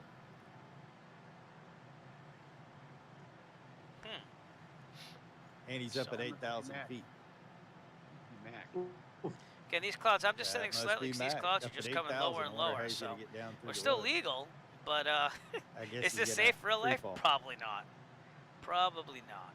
Free fall. All right, let's go on Maps, Google Maps, and check out what this looks like satellite imagery wise. This is what I would check to see the layout of the airport if I didn't have approach flaps landing there. Airport diagram, which it doesn't. So. Nice and smooth. But I like to do this in real life again for airports that don't have airport diagrams in advance. And no, it's just I'll show you this. It's a small little airport. We're gonna land 1-4, which means this way. And we're gonna go right over here on the apron. That's gonna be a tight fit with all of us coming in, but we're gonna see what we can do. So, do I have a 7-year-old on board? I had somebody looking at me from the door, so. All right, traveling pretty low. I keep having someone peering at me from the door. I know you can't see this with the virtual background. You could come on board. It's okay. Everyone, 7-year-old Zach on board. Come over here, bud. I don't know if you can see him with the virtual background. Move up. Move up. Right over here. Put your head here. All right, there we go. 7-year-old Zach as we fly in the Caribbean. Say hi to everybody. Hello. So it's bedtime here on the East Coast, but we're doing well. I'm sorry that the virtual background's blocking you. Maybe if I put my hand on your head. There we go. If I just keep petting you, it shows. Good. Good. Oh, no. See, I have to have my hand there. I guess I have to keep my hand on you to make you go on the stream here. Sorry, man. I'll try. All right. Bearing should be 9 or 7 to go straight to Treasure Cay. You're a ghost. You disappear if I take my hand off of you. That's crazy. I'd give you a headset, but we're almost done, you know, getting there. So, unless you'd like to grab yours. All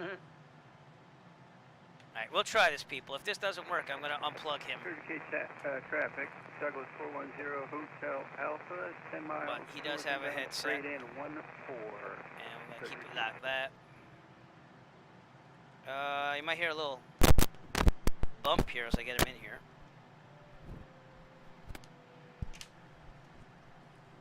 Tell me if you hear anything. No? I was you don't hear anything? 310. Turn the volume up. I'm liking it. How about now? Yeah? All right. So by splitting the signal, it might not come as loud on me. But here's Zach, everybody, with his headset. Say hello. Hello.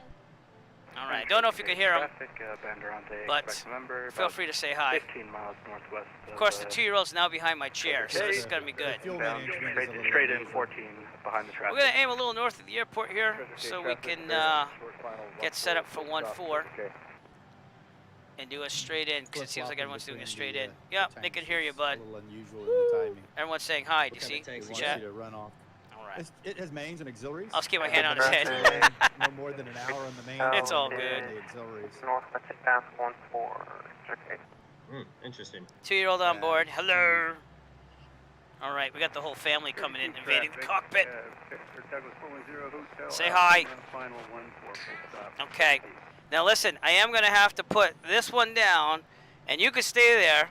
Maybe I'll hand her off to you as we get closer for landing here. That's what I'm thinking. Is that okay? All right. Okay. Well, Get the trim up there a little bit. Don't touch anything. I'm watching you. I'm watching you. See this? This is what I'm doing. Right there. Right there. I'm watching you. Do not pull out the mixture like you did last time. So how we doing? You ready for bed? Like, what's the story here?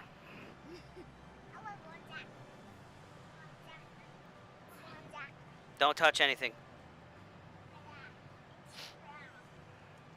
Okay, my trim is going down, so let's get that back up. What's that? Not your turn. No, that's the trim button. Don't touch the trim button. Huh? What am I doing? I'm flying in the Bahamas. No, you cannot do that. All right, and this is where we say, Maddie, it's time to parachute out of the plane. Here we go. Ah! Okay, you stay right here. All right, so I gotta take this seriously now. Seriously, right? And Treasure Cay traffic. Right. Bend around to A Quebec member. 10 miles. Final 1-4. Full stop. Whew, it's sometimes tough having kids, but it is wonderful having kids. Hey, don't touch that. Maddie, get out of here. Maddie, you're touching the mixture again, dear. You can't be doing that. And that's why my D10 is now going nuts. But it's cool. We're fine. So what if we're only 1,500 feet above water? We'll be okay. Again, this D10 still needs some work on this model. But we will get it going. And I will not die. I will not be telling everyone I've had sim that I am making a slow death. Like someone just did. Someone did that a little while ago. You still with me? Layout would look more or less like the old church-style keys. From that, any long rocky island parallel to the shoreline became a K or a key. See, I don't get this detent thing, but it drives me nuts on this Cirrus model. And I get why they have it. It's because the controllable pitch prop is built in with the throttle, but they did not really do a nice job of modeling it. Here's Key traffic, Douglas 410, hotel Alpha Clear 1 and 4, back to the ramp. Okay, got the mixture where I want it. 80%'s a little high though on power, so.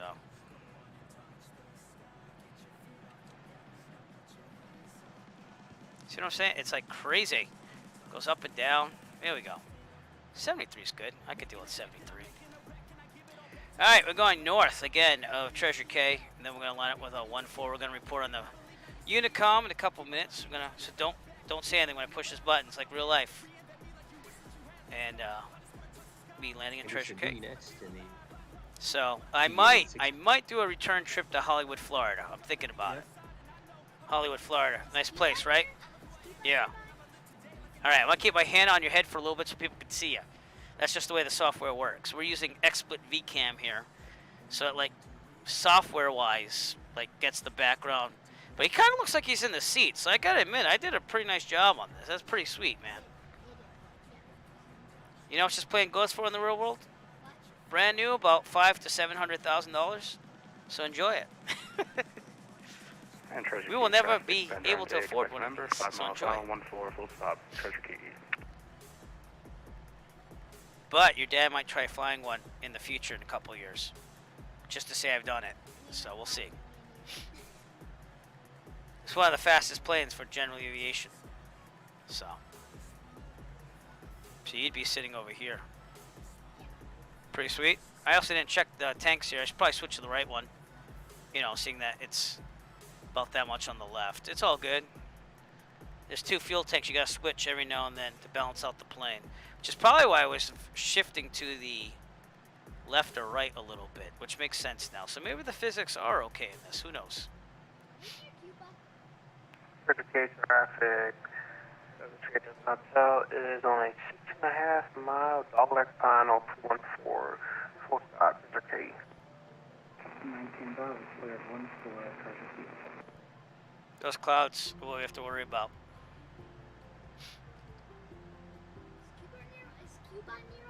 What's that? Is Cuba near us? No, we're in the Bahamas. I'll show you. This is where we are. So we're like right over here. Here's Florida. And Cuba, well, I guess Cuba's south of us, but Florida's closer. We're going to Treasure Cay right there. See that? Well, I'm happy to see everybody Yeah, else so is see, we doing left what I Palm did. Beach, and we're going to I'm Treasure doing Cay. the dog leg for the So it's a runway. quick flight over, at least for the Cirrus, because it's really fast. But Cuba is over here. We typically are not allowed to go there, because people from the U.S. are typically barred from Cuba unless you get special permission. And Treasure Cay traffic, bound around the expect member, 2 miles But as you final. can see on the movable map, we are getting stop, close 14, to Treasure Treasure Cay.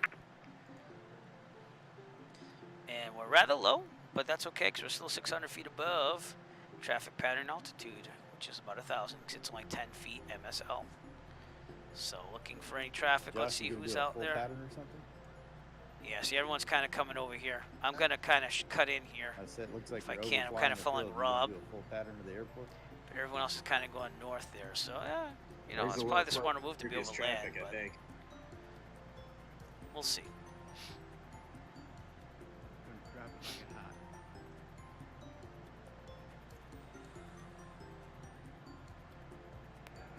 Treasure Cay traffic, November 38 Romeo, 10-mile final, runway 14, full stop, Treasure Cay. Treasure Cay traffic. Is it Key or K? That's what I don't understand. You think it's about to rain here? Or Treasure here in the Cay sim? traffic, November 188 Romeo, about 15 Well, there are dark clouds. It miles is the Caribbean. northwest. I mean, it rains a lot, so. Treasure Cay traffic, 59 Tango Bravo Zulu is behind 38 Romeo on the final, about 10 miles. Full stop, 14. Okay, we will have to give a call out here. Float there. Thank you, thank you. Alright, I guess I'll call it Key, Treasure Key. just keep it I on thought it the was set. K, but. So is it And K or Treasure Cay Key? traffic. Treasure Cay traffic. Key. Expect member, Key. clear, 14. Treasure Cay. Thank you. Treasure Cay traffic. 3 to top tower, final, 14, full stop. Treasure Cay. It's just to check, that was Key, right? Key. Thanks for coming in today, everyone. Treasure Key traffic, Cirrus Netherca Foxtrot. We're 7 miles to the northwest, and we're going to set up a direct into runway 14. Treasure Key. Yeah, well, 3-mate-1, the way it's going to get better is just by doing it. There's just no other way, but we see the runway in sight here. Again, if you ever go for a pilot license, it's going to help you too, because you won't be... A lot of it's anticipation, like knowing what to say or what to expect coming your way, so... But we're looking pretty good here. We're going to put in some flaps. So we're going to lower the throttle to about 25%. Again, I've never really flown a Cirrus in real life, but I've kind of practiced some procedures. Treasure Cay traffic, November 38 And we're Romeo, able to 5-mile extend final, the runway first 14, full stop. Set of Treasure flaps, just Cay. 50% when it gets to 119, I think it is. Yep. Go around. So go we're just around. going to No go around. straighten out here. You got 7,000 Treasure feet to Cay fix it. traffic, November 188 Romeo, 10-mile final for runway 14, Treasure Cay traffic. There you go, 50%. Not the safest, but... Let's see where I am right now, because I got lots of traffic around me. And... Treasure Key traffic, Cirrus Netherca Foxtrot, 6-mile final, runway 14, Treasure Key. All you guys on final, you're on YouTube. Better make them buttery. Oh. Why is there a dash 8 on the runway? I see it. And we're doing good on the glide scope. That means that we're at a good descending angle here. Got that? Okay. 20. Zach's still with me, by the way. That's who I'm talking to. I'm not talking to a ghost. I've got a runway cam running on the Okay, block 100% here. can be deployed whenever, but we're going to get closer to the runway first. And a final landing speed, we're aiming for 85. So far, if you have So. and I think that's going to hold because I don't see any stragglers. Yeah. Well, again, just experiencing things. I didn't know much when I first out, but I've been doing this since the 90s. So, Nice. Treasure Key traffic, Cirrus Netherca Foxtrot, 4 miles, final, runway 14, Treasure Key. Lots of traffic here, so I'm reporting. Treasure Cay traffic, 59 Tango Bravo Zulu is at 4 1/4 Echo Foxtrot. You slid right in front of me, but I'll slow up and give you some room. Roger, thank you, Netherca Foxtrot. I didn't mean it. Check's in the mail. Oh, there he is. Yikes, I cut someone off. I did try to call out where I was. Sorry, man.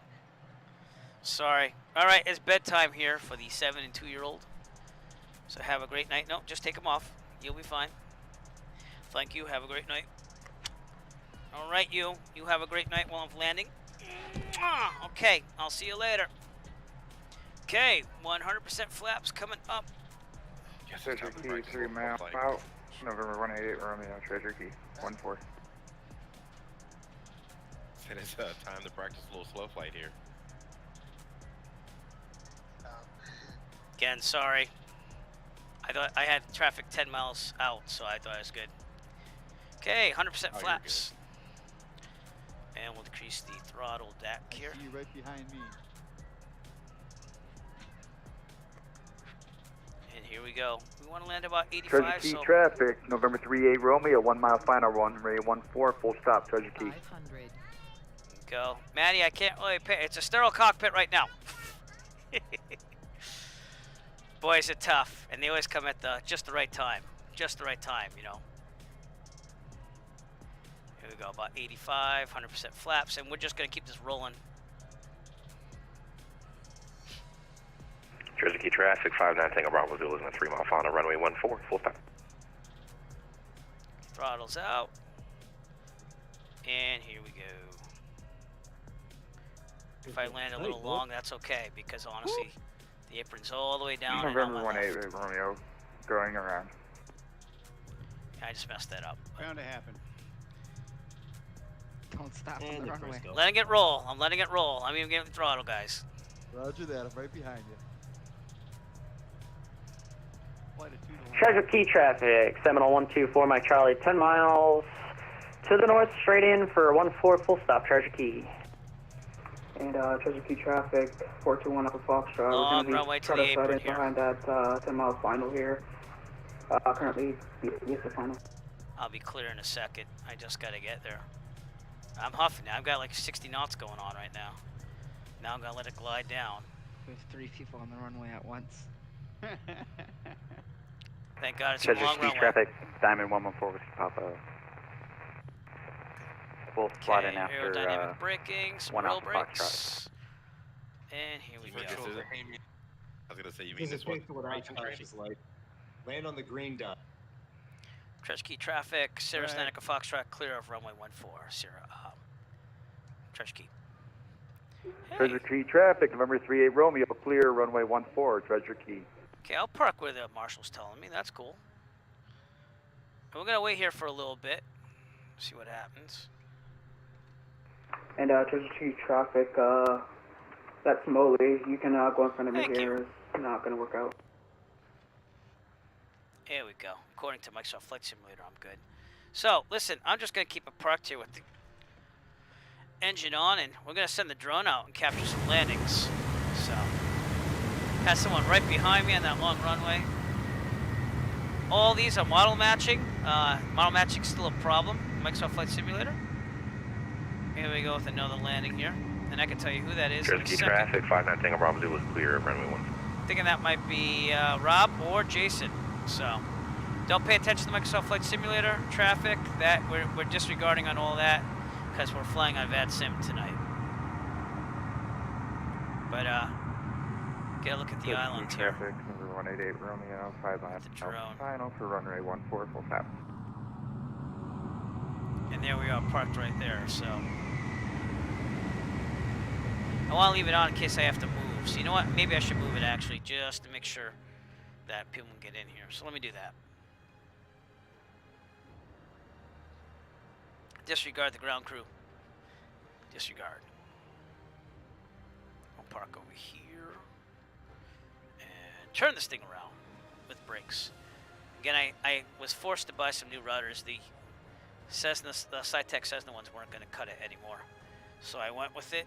And I found a great deal on some Thrustmaster T-Flight ones on eBay. Flaps up. Everything else is good. So, yep, I did the SR-22 tonight. And Treasure Key traffic, 421 really, it's better than what it was before. The mixture actually works now. So, it is what it is. But, maybe I should power it off. Let's power it off for now. Treasure Key traffic, Seminole 124 Mike Charlie, 3 mile final, full stop 14, Treasure Key. 1000, transponder to standby. We'll leave it where, well, Good, stand by. Thank you. And pito's off. Fuel pump will be off. There we go. Avionics off. It's right here. Okay, fuel pump is off. Mixture cut off. Magneto's off. And battery master switches and alternator switches off. And then it's already secured because I have the parking brake. So we'll just send the drone out. Take some video of landings with the Virtual USA Flying Club. We got a lot of people coming in. So it is in Microsoft Flight Simulator 2020. So, and they made it, they tweaked it a little bit so now the mixture works and everything. So, but here's some members coming in. I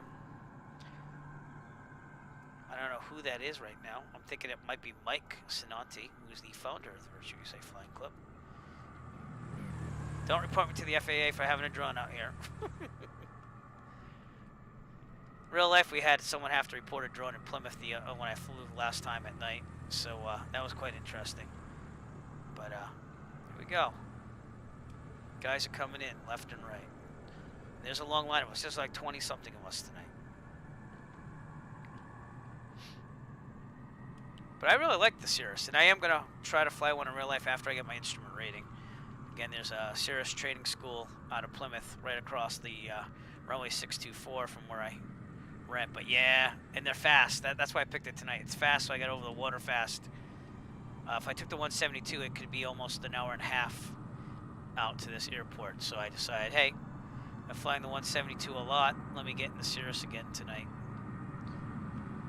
But again, I'm doing this event called the Cannonball Run on December 26th. And it's basically how fast can you get there in a G8 aircraft from JFK to LAX with stops in between, obviously.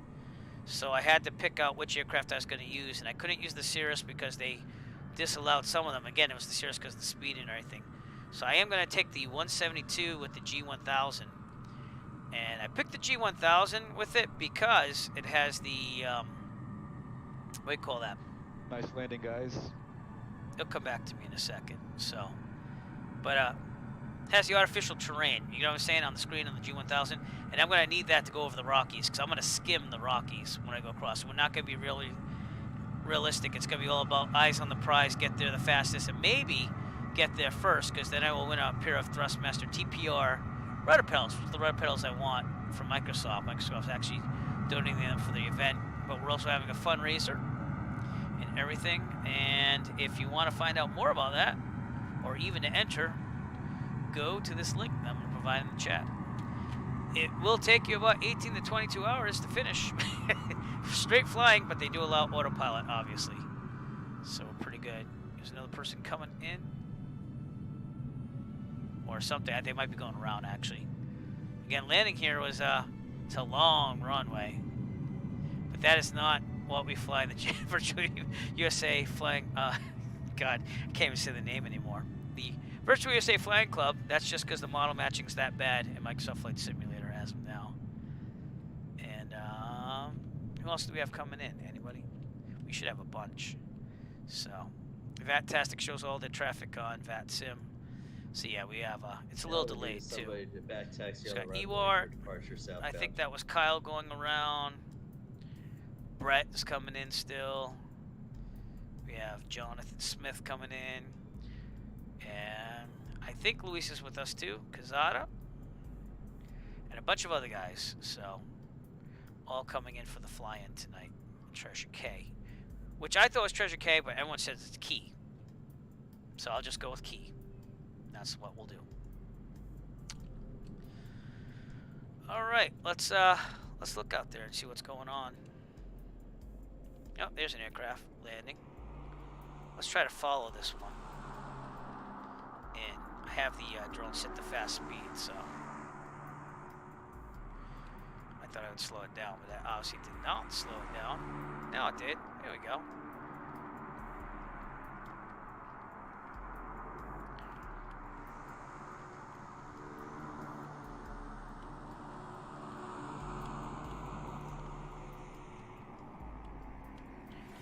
down a little bit here.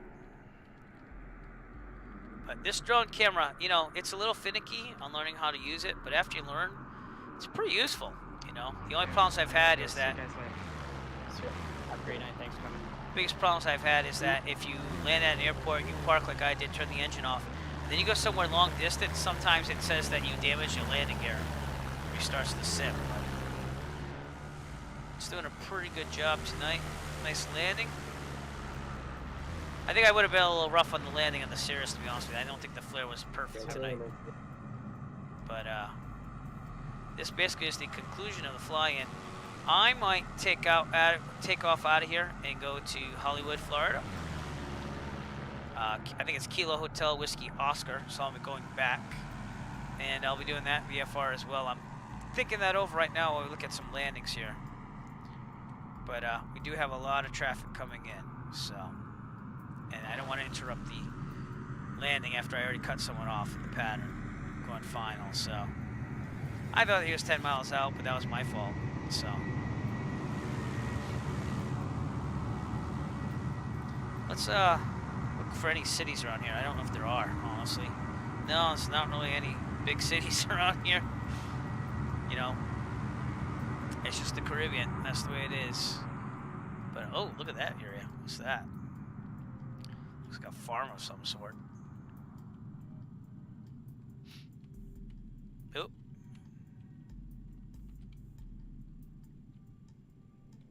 Well, that's interesting. It's like a plantation or something.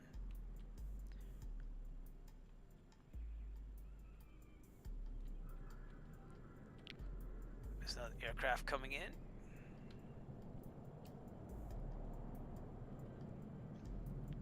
Four Alpha Foxtrot. Nice job. And again, when you're flying VATSIM, they don't have any type of indicators on who you are. It's very lifelike. It's just the aircraft. And that's it. So that's another nice landing. Yeah. All right. So here's what I think we're gonna do. We're gonna wait until there's a little lull in landings. Then I'm gonna depart really fast. So I'll have to start up the aircraft again and everything. We'll go from there. But a lot of the guys are just hanging out here like me. We are the Cirrus right here. Bam. And we're just chilling to greet some more of our fellow Virtual USA Flying Club members into Bahamas.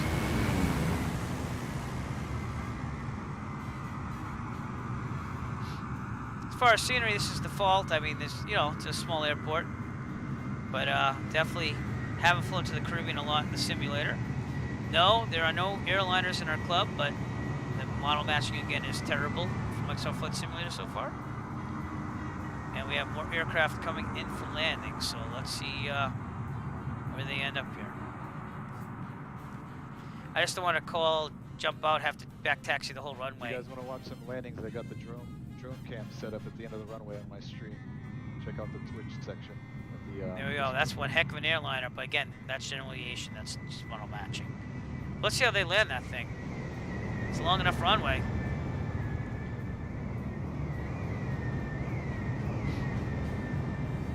Pretty nice landing. Again, I was cruising down 60 knots down that runway to get off of it. Don't really do that in real life. You know, I mean, I have rolled down a runway to get off, but haven't really gone at 60 knots to get off the runway, so.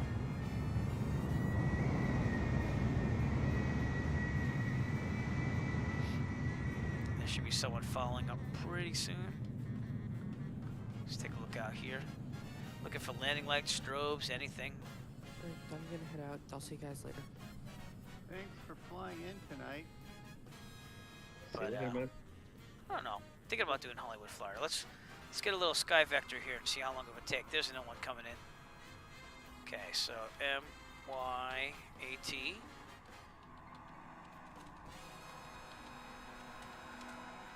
Says take about an hour. Might do it. We have to leave pretty soon though, so I can get a respectable hour here. I got work tomorrow. There you go, coming on in.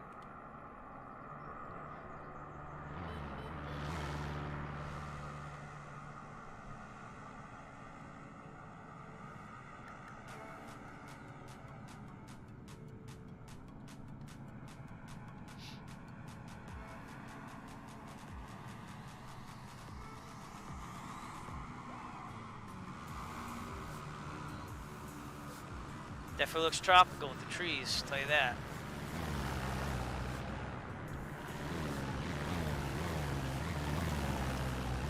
Looks like a nice landing about to happen. There you go. Roll down that runway.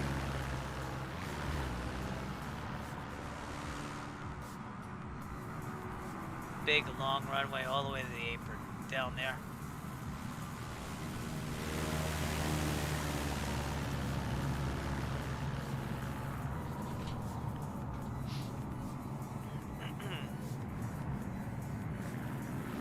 Yeah, that looked cool, man. Yeah, it was a nice little hop over over to here. So really easy flight. Nothing too hard except for the low hanging clouds, but nothing we can't handle.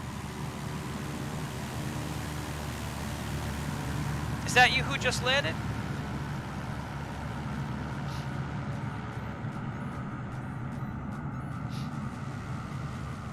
I'm gonna see if there's gonna be a hole to get out of here if I'm gonna fly to Hollywood, but I'm gonna have to start up the plane anyways. So let me look at Fantastic again.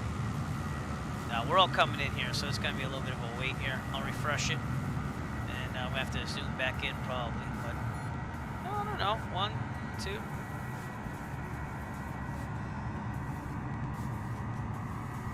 Yeah, it was tough getting in the pattern though. Like I cut someone off. I thought someone reported 10 miles out, and I didn't hear anything after that. I think the guy that went around was the guy that was right in back of me. So, yeah. But like again, in the real world, you'll have stuff like that happen. I mean, I feel really bad. But again, I thought someone called 10 miles out, and I was like 4. So, it is what it is, and at least we didn't have any problems, you know?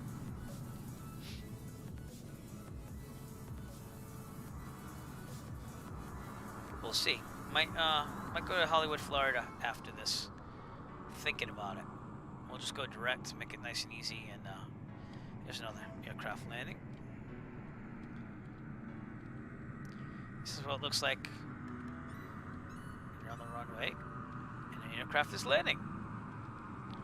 Oh my lord, my drone! And go.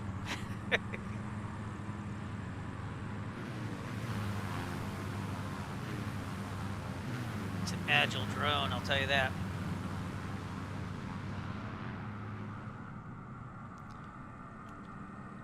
Typically, the Virtual USA Flying Club, I mean, I'm an admin now, and a lot of, like, Rob is and stuff, but, we try to come up with interesting places to fly to.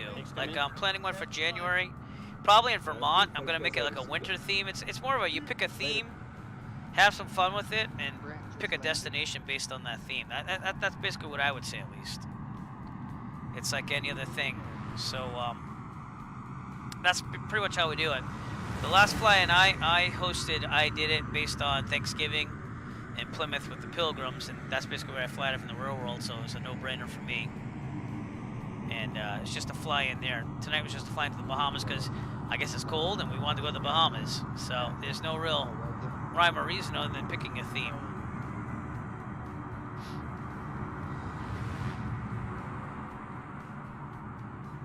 But I might have to wait here for a couple people.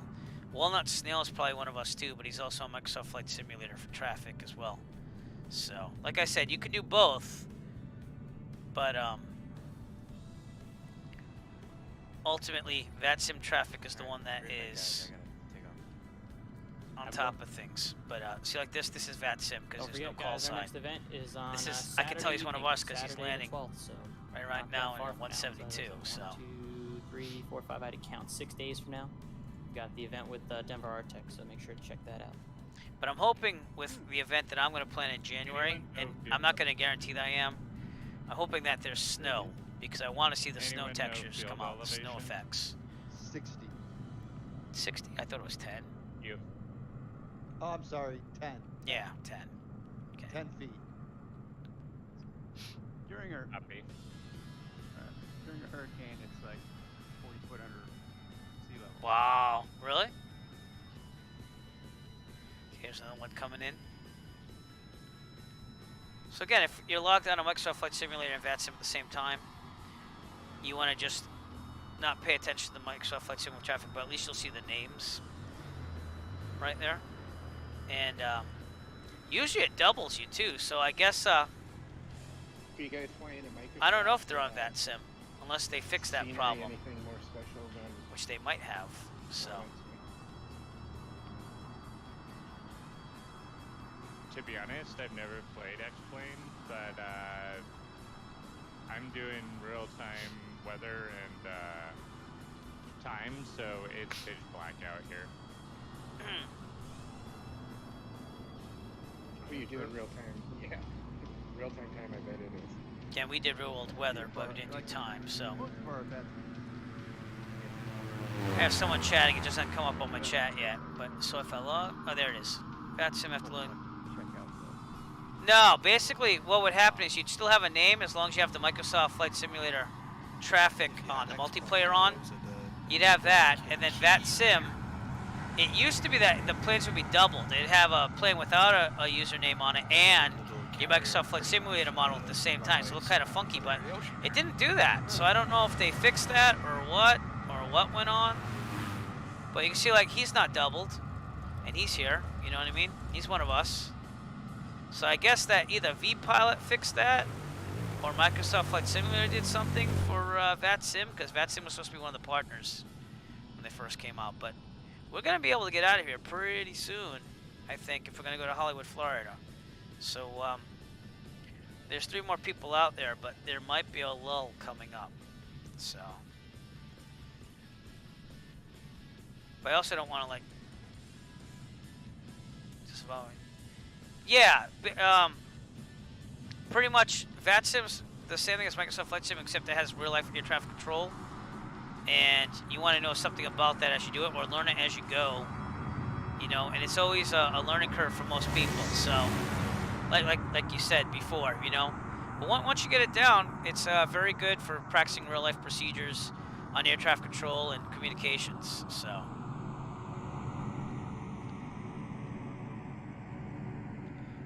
Hey, what's up, golfer? Where are you in X-Plane? Where are you flying to? Look at that, they're having a conversation. Is anyone else coming in here? I don't know. Have to see. But this was a nice quick flight over with the Cirrus, so. I don't see anyone else. Look at that. Look at that sunspot right there. And I will say that when I had to reinstall Windows this week, it was easier to reinstall Microsoft Flight Simulator. It took a while to download all the data that it requires. But for add-ons, I was able just to take the old folder and just transport it out. So, okay, that was VATSIM traffic. So you see how we went right through those guys? That's why you don't pay attention to Microsoft Flight Simulator traffic if you're on VATSIM, because the air traffic control does not see them at all, unless they're on both. So, like I am. But all right, it looks like we have 3 more guys coming in.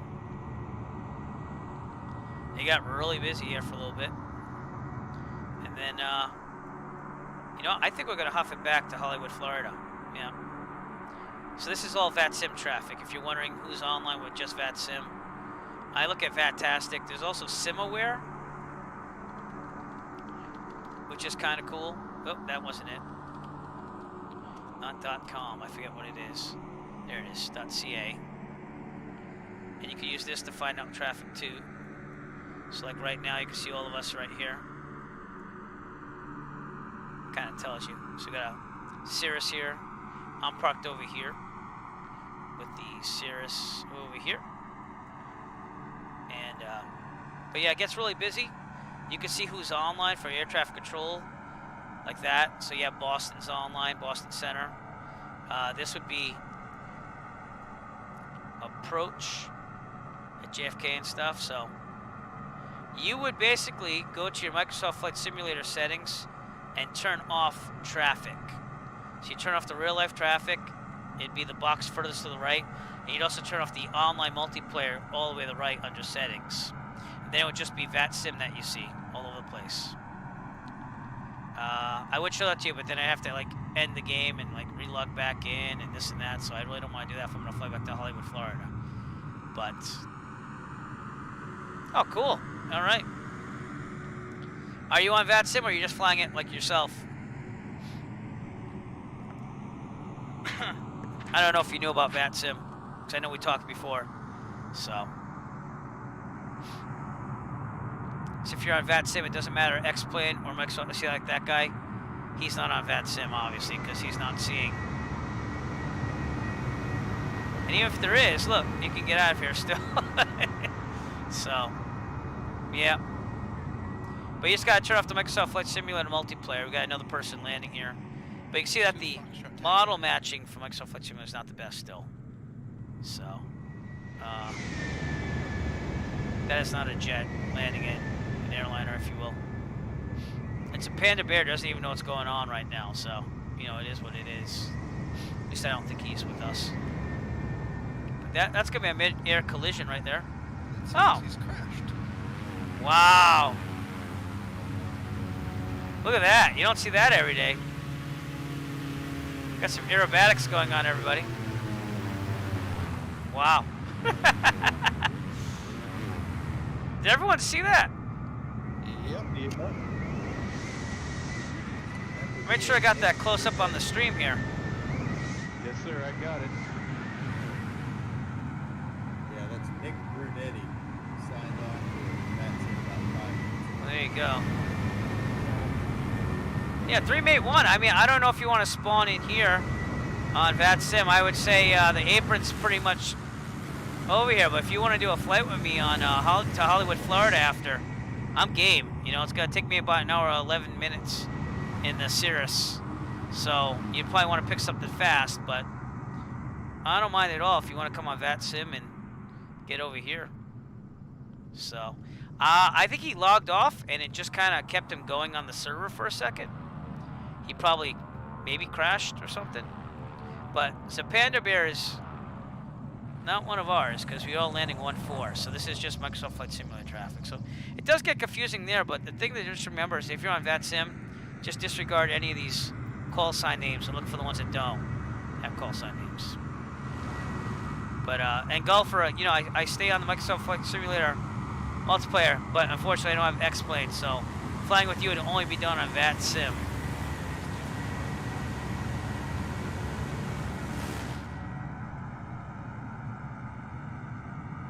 But it is what it is. Alright, if we're going to get out of here, let's see if we can get a window here. Let's go back to Hollywood. You also have to file a flight plan. VATSIM, by the way, you have to use some software. This is called vPilot, and you have to make your flight plan, so that way they know where you're going. So I do this. Hollywood is HWO, I believe. Let me just double check that. Yeah. Alright. Departure time doesn't really make a big difference. And like the time en route, I messed that up too, but I just plug it into SkyVector if I'm not doing real world flight planning with my simulator. And I'd say it's about, what, 3 o'clock simulator time? So that makes it, what, 1500 plus 5 is 20? No, that was that. So we'll say 2200. Cruise speed's about 154, true airspeed, and I'm going to say 2,900 direct. Save it so that way in case if I have computer crash or something, I still have it. I follow the flight plan, and that goes on there for any air traffic controllers to see what I'm doing. So, and after that, it's just staying on here and contacting them when needed. So, yeah, same here. Well, good. That's part of the reason why I started streaming and also doing the real world flight videos on YouTube, because not everyone gets to see what a general aviation pilot does. So, but yeah, someday we'll fly together though when we have time. So, winter break is coming up. I gotta get through the holiday rush here and virtual band concerts. I'm putting together some recordings and stuff. So, but after that, I will be free for about a week. I'm also gonna fly a little bit more real world then and do all that. But let me work on posting that Christmas event in the events channel. Yep, there's a new Christmas event coming. Alright, well, I think I'm gonna hoof it out of here then. Again, I'm just gonna make one more check on VATtastic here. See what traffic we have out there on VATSIM. Because I don't want to cut anyone off. I have to back taxi down that whole runway for 1-4 to get out of here. But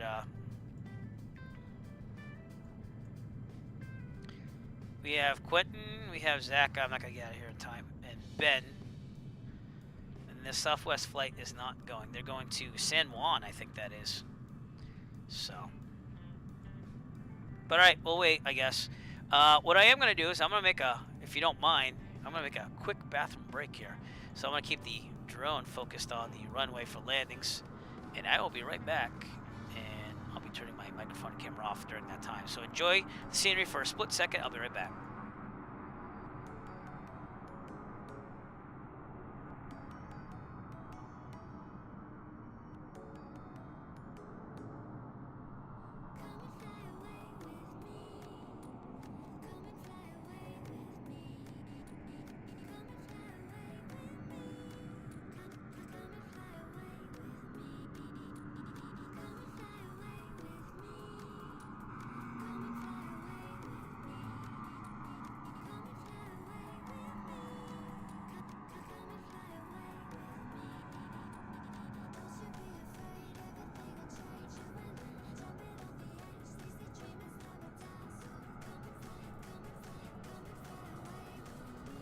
I did well with the guy.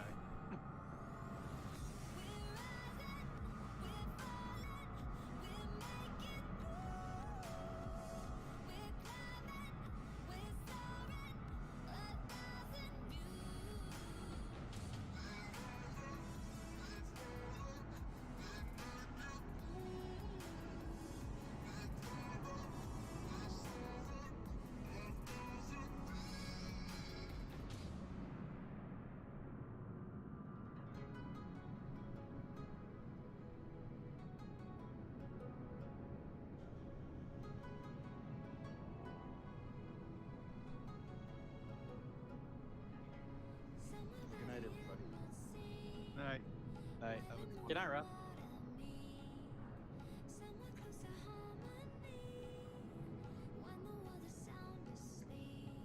Anyone plan on doing a leg out of Treasure Cay? I was thinking about it, but there's like no one on. Nah, it's gonna be a negative. Calling it. That's it. That's gonna do it for me, at least. All right. Well, that was a great group flight. Loved it.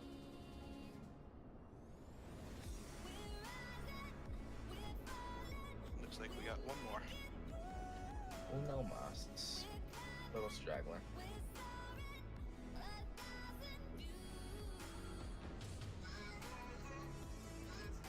Alright, we're coming back. Hopefully you got to see a landing or two, so I didn't leave you totally in the lurch there. But whenever we're flying in the real world, it's also important to try to use the facilities before you go anywhere. So we'll consider that real world procedure. Alright, with that, we had one more person coming in, Quentin. And with that, I can get out of here. So we will check that out. Quentin seems to still be coming in, so Quentin would be. Ooh, got some nice ships out there. Let's go take a look at those. Oh. Got some nice yachts. Yeah. How much do you think that thing goes for? Quentin should be out here in the distance. Got that troll temporarily. There he is. Right Wait, there. there's a troll? I wasn't here.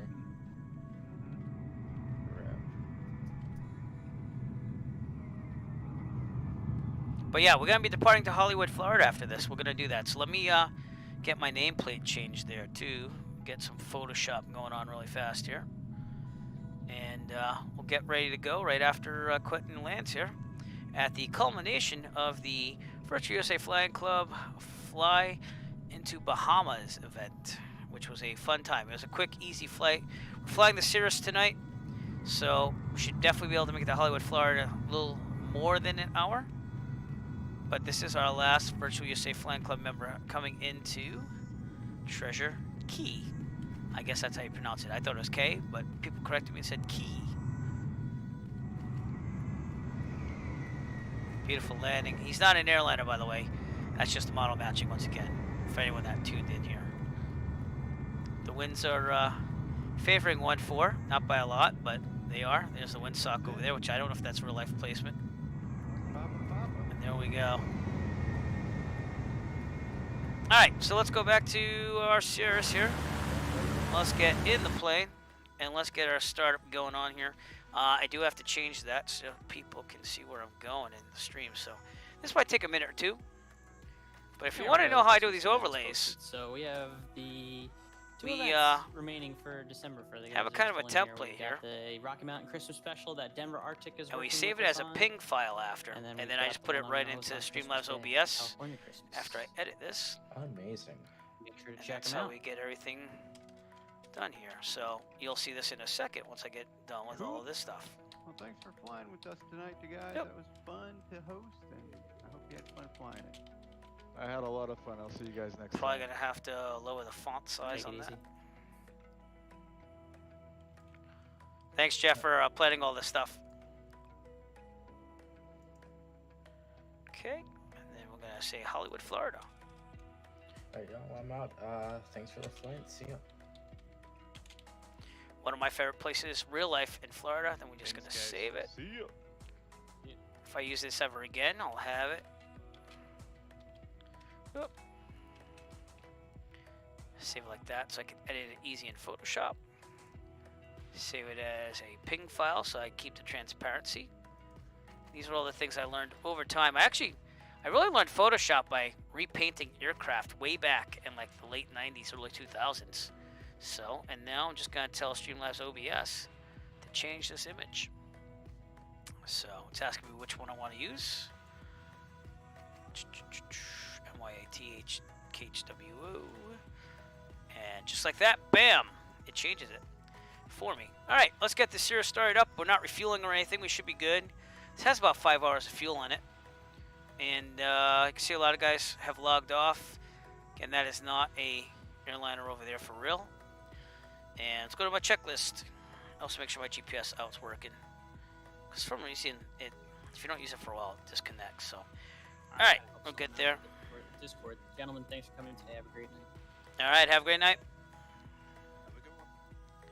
And what am I looking for? Checklist. There we go. All right, starting engine. External power is not here. Brakes are set. We're good there. Braking. Parking brakes off. Brakes hold. Battery master switches are on. Here we go. Strobe lights are going on. Oh, I forgot to turn off. Strobe lights are the anti-collision lights on this Blue Nex. We do not have a beacon on the tail like the Cessna. Strobe lights on. Mixture full rich. It's down here. But I'm going to use my throttle quadrant. Power level full forward. We're going to boost this. That's like a fuel pump, if you will. 1, 2, 3, 4, 5. All right, clear prop. Power level 1/4 of an inch. We're also going to set this to prime, not that. Yeah, you go 1, 2. Come on now. Maybe it is something with my quadrant. I don't know. Okay, 4th. Go to boost now to start the engine. I'll have to check because it's doing some weird, funky things.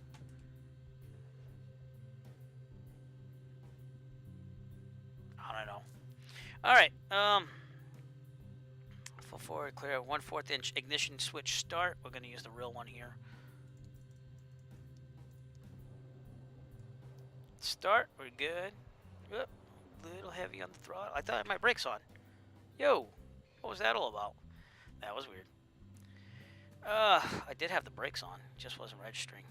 Power level retarded to maintain 1,000. Right there. This is a very powerful engine. It doesn't take much. Oil pressure check. It's in the green. Alternator master switch is on. Okay, and avionics power switch on. Again, this checklist I made my own from the POH. That's where I got all this information, so it's on my tablet as a checklist that I made. If you're interested in this, you know, send me a message. I'll upload it somewhere sometime, so you can have the Cirrus. Engine parameters monitor, internal power disconnected. We don't need an ammeter check. We're doing good on everything, at least what I can see. Before taxiing, brakes, flaps up. Again, there's only three settings: up all the way, 50% or 100%, and okay, that's about it. Let's get taxiing. So I'm gonna call on VATSIM right now on the Unicom, and say that we're gonna back taxi runway 14, departure 14. Okay. Treasure Cay traffic, Cirrus Atlantic Foxtrot. We're gonna back taxi on runway 14 for departure 14 to the west. Treasure Cay. Key. Treasure Key. And here we go. Clay. I said both to cover myself. Alright, Eric, have a good one. Alright, have a good one. See you later. Alright, before we go down this long, dark tunnel called runway 14, let's just make sure that there's no VATSIM traffic coming my way. Notice that there's no hold short line. I think we're good. We'll look good on VATtastic too. I'll use that as my ADSB, if you will. And we'll just back taxi on down. And we'll head out to Hollywood, Florida. Hollywood! For a nice culminating flight on the Virtual USA Flying Club's Breeze into Bahamas event. Okay, caps handle, verify pin removed, seat belts and shoulder harnesses check. Okay, doors latch, brakes hold. Flight controls, free and correct. We'll check those now, even though in the real world I'd be deflecting. There we go. Okay. Other than that, let's get an altimeter setting here. Thank you. Again, weather I could probably do, but for some reason when you use Rex Weather Force, like I do for weather, it never has the right weather on the radio. So it says altimeter 299. Yeah, so it's like 3070. Winds are 160 at 6, so they actually did very good for us. And yeah, we look good. So we're going to be definitely low on the ceiling for clouds there for the few. Doesn't mean we can't go above it, but I'd rather stay low. And okay, flap set 50% check. I'm kind of doing a rolling run up here. I obviously won't check the engine until I get down there, but okay, heading is looking good. Yep. All right. Fuel quantity confirmed, fullest tank. We did not reload, but we are on the right tank, which is what we wanted. Back taxiing behind me, which is probably not the smartest thing, but that's okay. Only because there's no real there's no real area to go here, according to what I'm seeing here, even on Google Maps. So I mean, or maybe there is. I guess you could pull up off in the grass, but I don't think that's the safest thing to do. Here's Treasure Cay in real life. So we're going down 14. I'm going to turn this thing around and depart. So I don't mind. I mean, as long as we're all safe here. All right, power check. We'll check that down there. And other than that, we're going to be good. We'll do a quick magneto check. Transponder should be to alt. Let's do that now.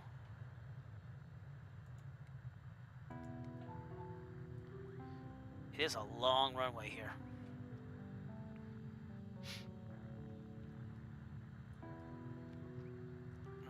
Back on that. So squawking VFR. Nav radio set for takeoff. I'm good because I'm on the CTAF. And P2 heat as required. So we're good. We just got to check the engine really fast. Really quick as we get down here. And someone supposedly... They're probably waiting for me, actually, I would think, before they back taxi, so... This is what you do on runways that don't have taxiways down to it. You have to back taxi. And you definitely want to call that so no one has that problem. I've done that once in real life in Chatham because they were working on the taxiway. There's only one exit and entrance, so I had to back taxi. And we're good. So here we go. We're going to turn to our left. Got some left toe brake going on there. We're going to do a quick run up here while that aircraft gets to my left here. So let's go 2000. I'm supposed to feel a detent here. In real life, you'd feel it, but all right, 2000-ish. Yeah, there it is. All right, go back to 1700. All right, right magneto. Yeah, he went on the grass. That's what he did. Right magneto, about 1700. Yep. Forgot that I'm using the panel here. Right. Good. Back to both. Left. I'll start. Left. I'm looking at the RPM drop here, if you're wondering. Back to both. All right, good. We're good to go. Normal takeoff. I got 50% flaps. Double checking that, and we rotate at 70. Retract the flaps at 80 and climb at 101. So here we go. Treasure Cay traffic. Sirius 9 Echo Foxtrot departing runway 14. Departure to the west. Treasure Cay.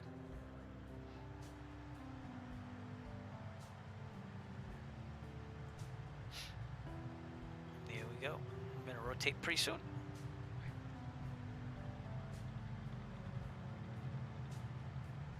Rotate, and we're off. I'm gonna hit 80 pretty soon, so then we'll have the flaps go up. Flaps up now. And it's gonna build speed now until we get to 101. Should be about 12 degrees from past experience to hit 101. Excuse me.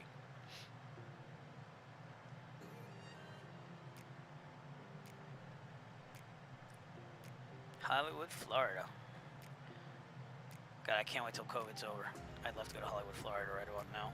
Obviously, I can't as a teacher, but you know. All right, our bearing's about 278 coming out of here. So I'm going to fly straight out. Pattern altitude is about 1,000 feet. And as soon as I hit pattern altitude, I'll take a look to the right. Make sure we're clear, and we'll take a right turn on the course for 278-ish.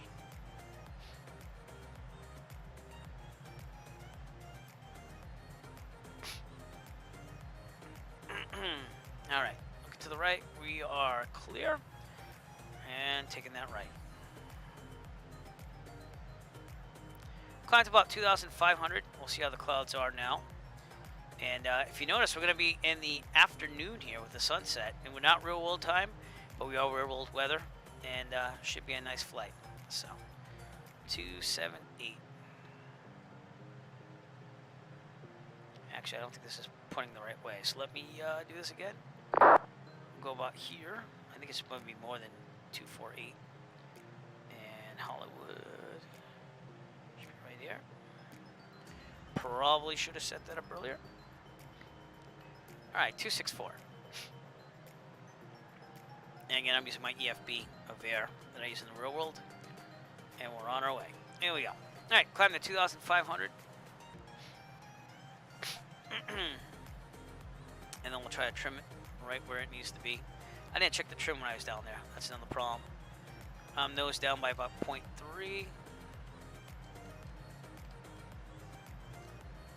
I know, nose up. 0.5.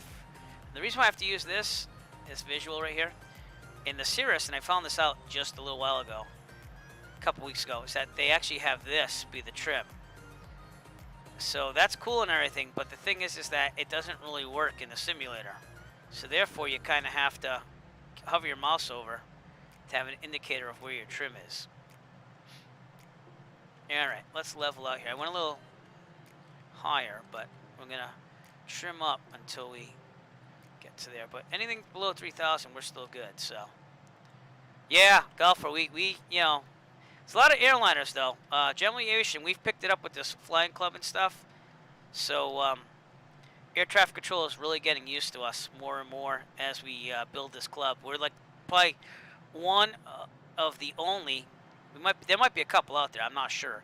But we're one of the only virtuoso, we're only one of the General Aviation clubs out there for VAT Sim. So. Okay, I'm leaning out the mixture slightly for maximum power. Then I'm going to be about 70, 75%, but the detent on this is terrible in the model. So there we go. See what I'm saying? It goes up and down a part. That's the controllable pitch prop, which is embedded in the throttle of the Cirrus in real life, but it usually doesn't bounce like this. That's what I've been told, at least. Now look at my power percentage right here, and that's what I leave my mixture on, because it stays at 2,500 due to the constant prop. So we're going to lean it out. Maybe we'll get an extra, yep, 1%.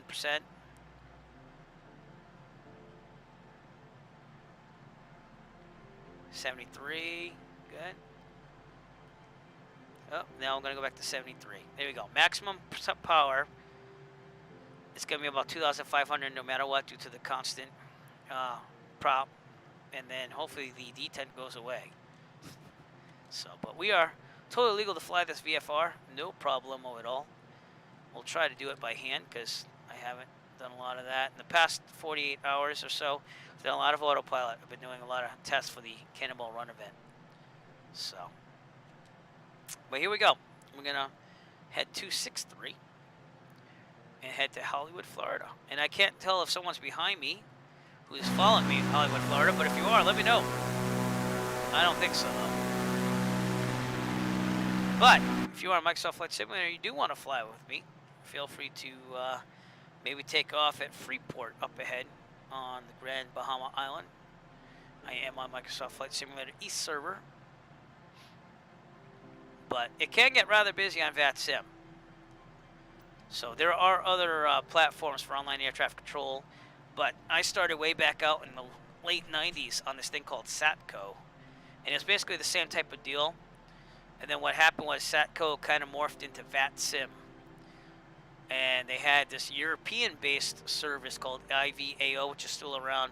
But again, it's not that they don't do the United States, but VATSIM is typically the United States online air traffic control. It has the most members there. And IVAO has more of the European members. But we still have a lot of European members on VATSIM. So I've always stuck with VATSIM. That's just me.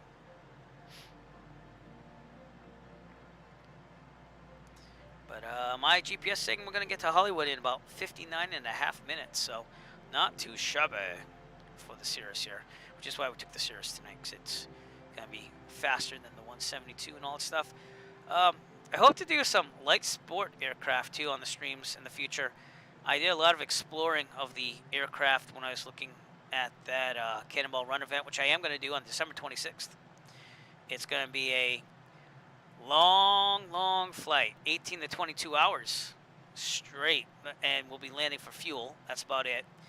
But it's a speed run from JFK to LAX, and the winner, Microsoft's going to give them a set of Thrustmaster TPR rudder pedals, the really expensive, really hard to find ones that are sold out everywhere, and they're supposed to be coming out in about a month or so. But I couldn't wait that long because, as you probably know if you watch my streams earlier, my rudder pedals are breaking. So I bought a pair of Thrustmaster T-Flight ones where I didn't get ripped off on eBay somehow, because everyone's getting ripped off on eBay right now. If you're buying Flight Sim hardware, they're charging like double the price, up to double the price on things.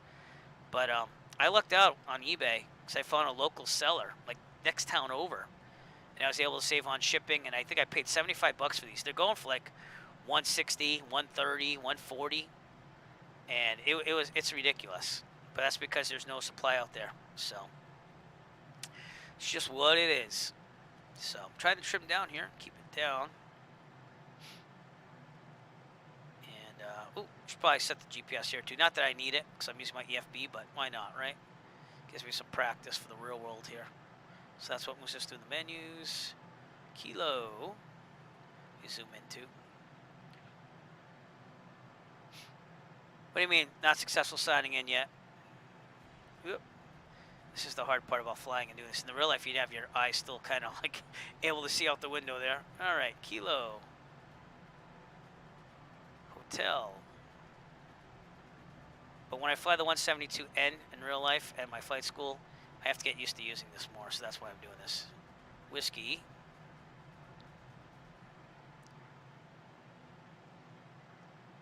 Oscar. I'm going to be flying the 152 in the next 2 flights, but I do have the 172P coming up too. Here we go, enter, and that'll give me a direct there, so. Oh, I'm in VATSIM already. Yeah, there's no air traffic control here right now. See this? It would have all the controllers in range right here. So I'm just 122.8, which is the CTAF for everywhere where there's not any control. And if there's anyone around me and they report their position, it's like a real world CTAF. You just kind of report your position as needed.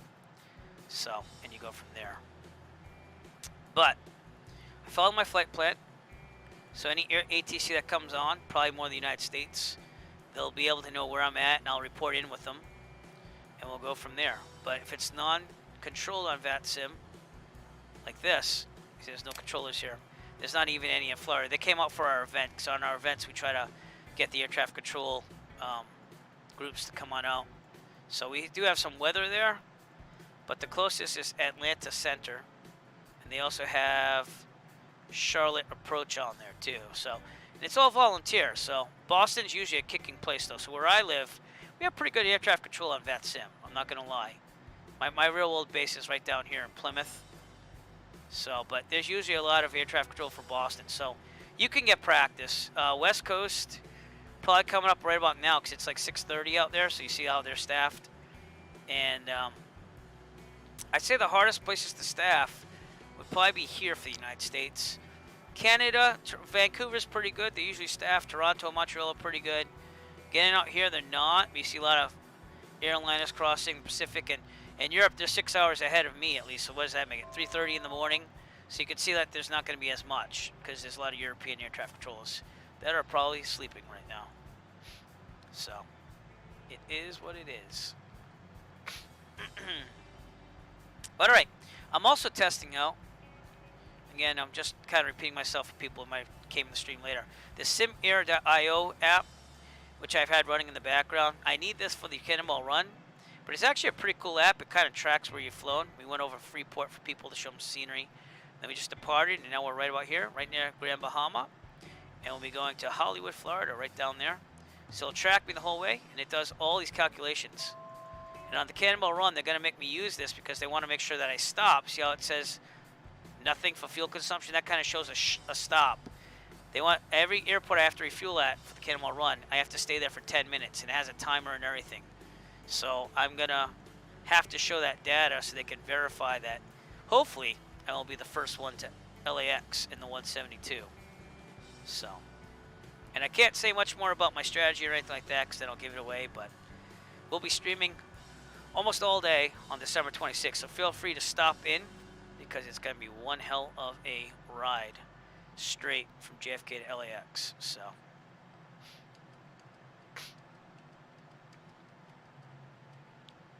and there'll be a fundraiser and everything going on that day. So we're not just doing it for the prize. We're doing it for the experiments. Streaming will be cool. The prize will be awesome if I do win. If I don't win, that's okay. And we're also fundraising for a pilot, real-world pilot, one-eyed pilot, overcame the odds, and he's trying to do an around-the-world flight. So he has a GoFundMe that we're trying to raise some money for, make some awareness for, and see if we can get him to his goal. So I don't know if I can get that information. Maybe I can. Give me a second. I can't get that information. All right, it is the Aero Zipangu project, and pretty much it is around the world flight. He's aiming for May 1st, 2021. Shinji Maeda will be flying around the world to give a motivational speech to say that you can overcome things. It's a good message to send. So we'll be having links and stuff during that stream on December 26th. And I'll be having lots of coffee and trying to make it to Los Angeles first.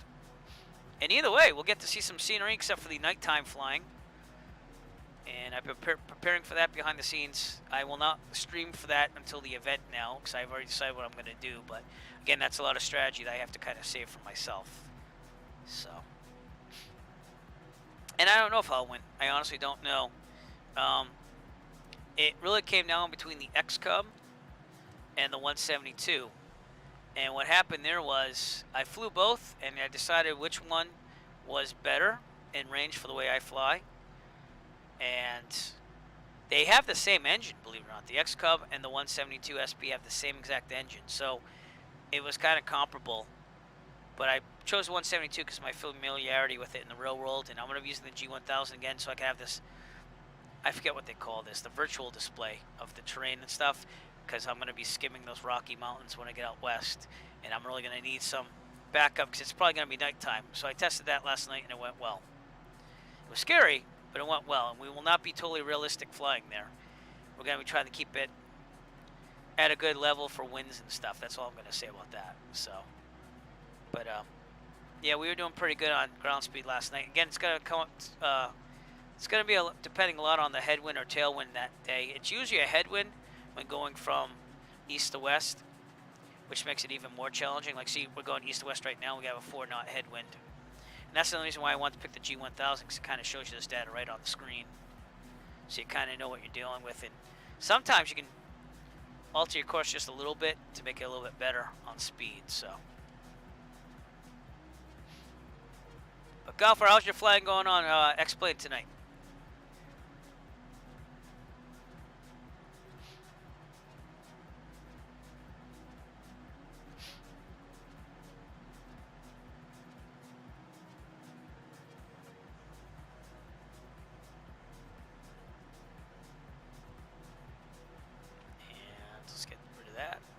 Let's go to the movable map.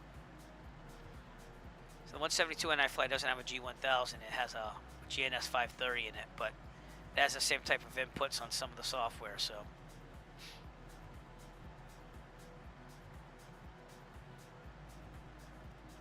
and I don't know if we'll get air traffic control tonight. I gotta be honest with you. If someone logs on to Florida from Miami Center, they'll probably get something. But Zach Bartig is actually one of our members, so he actually is going to Kilo Sierra Delta Lima, which I don't know where that is, but he is definitely the person that was behind me taking off. So let's check out that. And that was Scottsdale, Arizona. Well, what is he flying? Oh, he's got a jet going on. Okay, that makes sense now. He's at 45,000 feet. So I'm at a lowly top of 2,900, but I'm really VFR, so I'm staying under 3,000. And cool. Yeah, I mean, you gotta get used to it, but you have to get a client. So you can see I have vPilot, and I think they make vPilot for X-Plane as well. So you just have to configure that. If you have a microphone, like I use my Real World Aviation headset, but really all you need is a, in fact I should disconnect my son's. All you need is a headset. Like I'm a little louder now. You can hear it better too, probably. And, or just a microphone in general to communicate. If you don't have that, you can communicate with text, but you're going to be typing all this stuff in while you're flying. So you'd be like, if I want to message someone, MSG, wherever the call sign is, or if I did that American Airlines, I do that and I type my message. So it's a lot. I prefer doing the voice because it's more realistic, and I just think it makes it easier. I have a push-to-talk button programmed on my honeycomb yoke. So that way it's like push-to-talk in the real world. And of course I'm going off to the right now. But hey, we're going to skim the Grand Bahama Island here. So I don't mind that at all. That might be the safer thing to do in a realistic setting. It'd also be safer to go at a higher level here. Because now it's really clear. And we see a beautiful sunset. Again, real world time is 5:02 p.m. here on the sim. In real life, I think they're at the same time I am on the East Coast, 9:37. But I could change that on the fly with the simulator, but I'm not going to because this is what I prepared for. A nice sunset type flight in the Bahamas going back. So, and I guess on the 13th, to have the Caribbean crossing, I want to show you this too. If you get into VAT Sim, they do have like events other than just the Virtual USA flying clubs. This is usually put on by like the air traffic control centers and stuff. See how there's a flag right here? If you click on that, they have a Caribbean crossing event. And they tell you all about it. So on December 13th for 4 hours, they have a flying event with air traffic control. And you can fly into these things and have some air traffic control going on. So there's definitely events you can attend and not be part of the Virtual USA Flying Club, but I do recommend the Virtual USA Flying Club. It's basically what I do. I used to do the virtual airlines way back in the day, and again, I was a professional musician. I still am, but I just don't perform, obviously, because I have kids, a wife, and everything. But I was pretty heavy into the rock world and trying to make it there, and yeah, I had fun with it in my 20s. But when I got done with that, then I came back, and I just got into general aviation because I got my license. Hey, how's it going, Ghost? Awesome. It was a good flight tonight. It was nice and easy and kept pretty concise, if you will. But we're flying to Hollywood, Florida now. And I didn't really plan this. I just kind of said, hey, where could I go after the event? And so that's why we're doing Hollywood Florida. But thank you for tuning in. So, cleared up, too, in real-world weather. Clouds are definitely not there anymore. Obviously, this is not real-world time, but... So, did you like it? Was it your first event with us, or...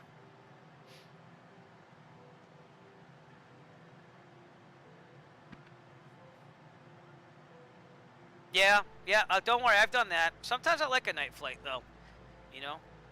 So, in real world, the last flight I did was nighttime to get more reacquainted with it, so. But, it can be interesting. There's not as much visuals to follow, you know, like the water kind of is like pitch black and stuff, but it was good, right?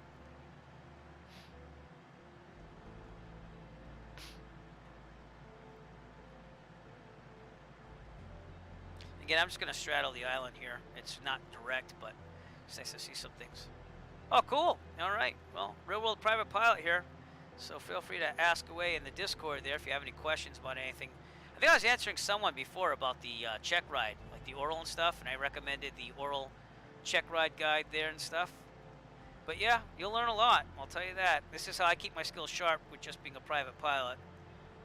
And I use the same software, the EFB, on my Android tablet and everything, so it's all good. Yeah, well, when we have air traffic control, we tend to be quiet, especially coming out of that airport. But, you know, you can chat up a little bit. I know they kind of say save it and keep it small, but we do get away with some chat in the Discord chat server, so.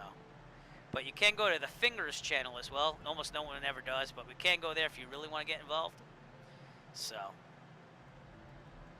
I'm still actually on the server, so I'll go over to Fingers. Again, Discord has all these voice chat servers that you can use while you're flying. I'm in the Cirrus because I wanted to go a little faster than the 172, and I fly a 172, 152 in real life, so I got kind of bored of flying it all the time. And again, I wanted the Cirrus so I could fly a little bit more tonight and actually get to bed in time for work tomorrow. So, because I'm on the East Coast. So, but I do like the 172 a lot. I don't get to fly nice ones like that in the real world. But, we're going to be doing the Cannonball Run Challenge. I'm that guy that's been posting about the Cannonball Run Challenge, like left and right. Because I am determined to try to win those Thrustmaster TPR rudder pedals. So, and I will have enough time on the 26th to, I basically go on vacation that week, so it worked out. But here, look at this Grand Bahamas Island. Beautiful sunset. I mean, this would be amazing in the real world, I'll tell you that.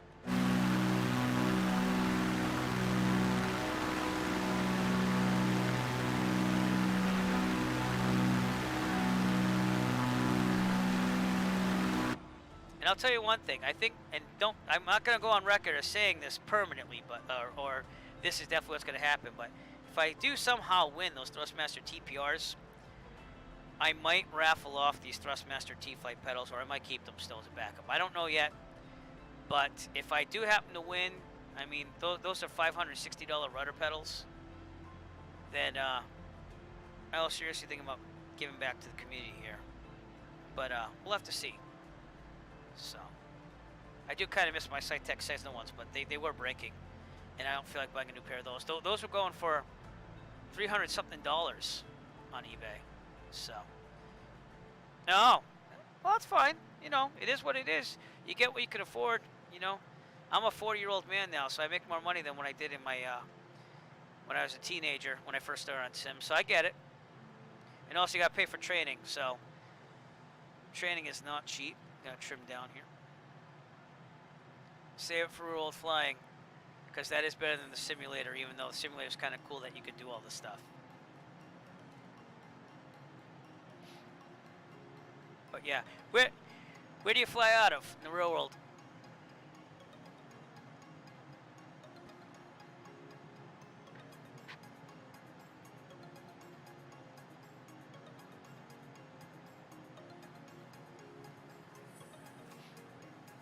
Still trimming down. All right, I'm gonna see what that is in the sky. I'm flying out of Plymouth, Kilo Papa Yankee Mike. One of the last events that we did one for Thanksgiving, so I actually arranged that one. I'm actually an administrator with the French USA Flying Club, so let's see where you are in relation to me. Oh God, you're all the way out there. Oh yeah, you're out in is it Colorado? Nevada. Yep, I got you. Only place I've been in Nevada is Las Vegas. So, but yeah, cool. It looks like you got a nice airport there. You got the crosswind runways and stuff. That's pretty cool. Plus, you have some right pattern practice. Plymouth, we just have left patterns and stuff. But if you go across the water to Provincetown, you have right pattern for runway 25. So, but yeah, Well, maybe someday we can check that out on VAT Sim together while I'm streaming. Check out Elko, Nevada. Yep. And I'm in the Northeast. I'm about, say about 40 to 50 minutes to the southwest of Boston in Massachusetts. So, skimming Grand Bahama Island, Freeport will be in front of us out in the distance. And be heading right to Hollywood, Florida from there. So, a real-world destination I really like to go to and visit.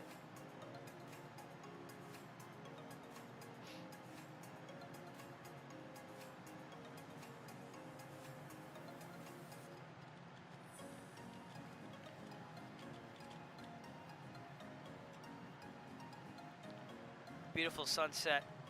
Can't complain here. So. Oh, awesome. So I hope that you get like a GI Bill or something on that training then. 'Cause a lot of people do that from the military. It's actually a very good perk. So I had to pay my own way, and I didn't do it till a little later in life. I mean, I like to think I'm still young. I'm barely in my 40s. But I actually pay for all my flying, believe it or not, with YouTube. And not with the Eric flight at all. I don't make any money on that. I have another channel that I just kept building up, and it pays for everything now, so. Oh, cool. Yep. A lot of people do that too. Yep. Well, thank you for your service. Always appreciate that here. And I hope that it really helps you out, because you earned it, so. Okay, as long as we're under 3,000, we could be at any flight level we want to right now. We definitely want to be above 1,500, because that's the class Delta here in Freeport.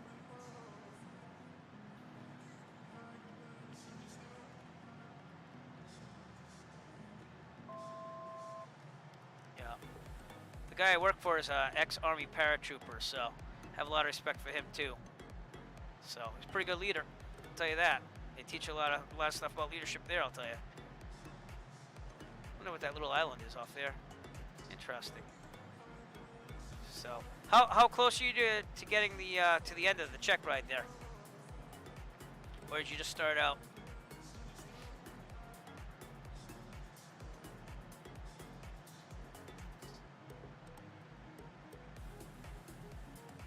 Because we have about, I think about four people going for the private right now in the Virtue USA Flying Club. So.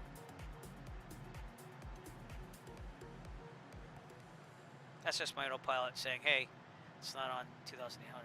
Yeah. Yeah. So just remain consistent. I'm going to tell you that right now.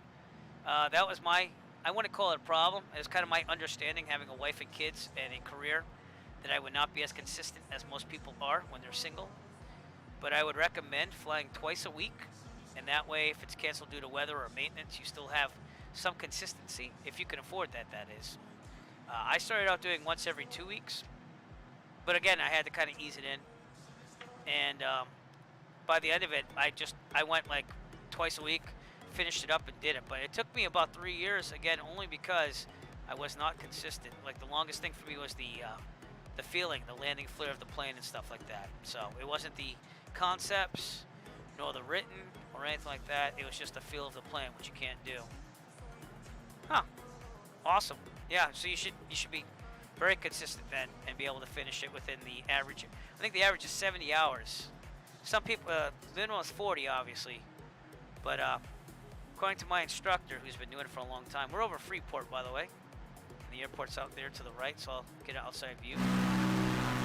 But he said they only had one student recently that did it in 40 hours. So it's not a rush, honestly, because even though I took a while to do it, I feel very safe, and I got all those hours. So. But yeah, definitely have a goal. Nothing wrong with that, you know. And my current goal, I've had my license, my certificate now for about a little over a year. I got it in October of 2019. And COVID kind of cut into that because we couldn't fly for 3 months. We couldn't rent for 3 months. But I'm trying to build up my cross-country time to 50 hours, and then I want to try to get my instrument rating as long as COVID dies down a little bit, because it's pretty brutal right now. So this D10 is terrible. Stop it. Yeah, I have to check out my throttle. I think it's messed up with this throttle prop mixture thing here.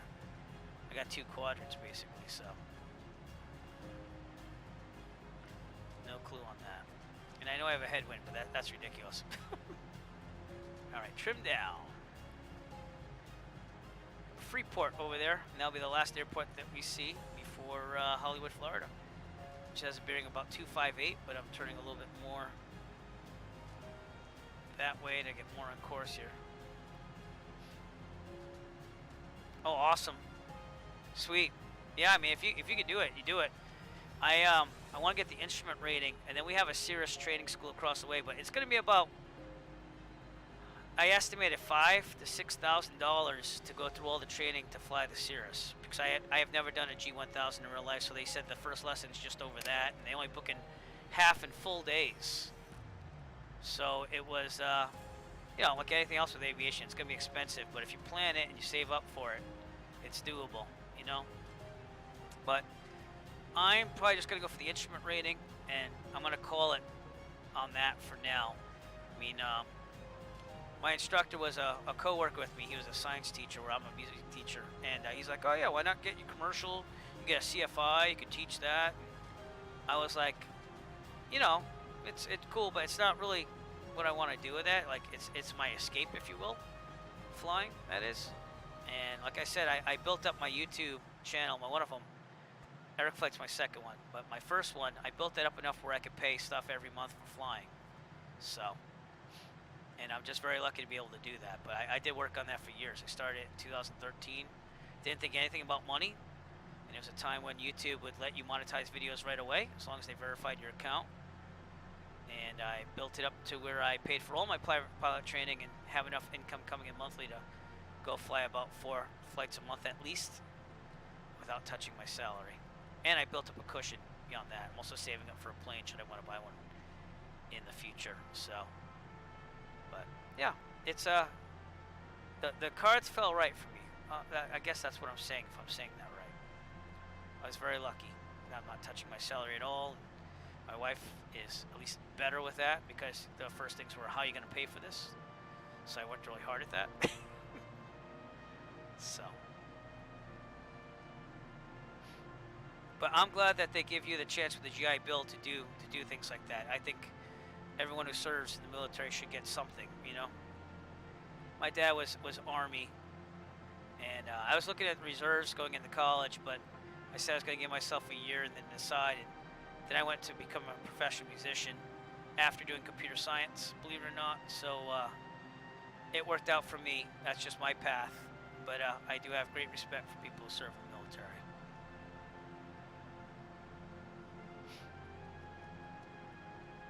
Of course, my father told me not to believe the recruiter at all, and if I did go through it, he's like, don't put down where you do want to go, because they almost never send you where you want to go when they say, hey, what are the top 5 places you want to be stationed?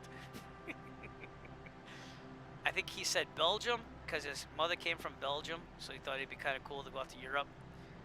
He said Hawaii, and I can't remember the other 3.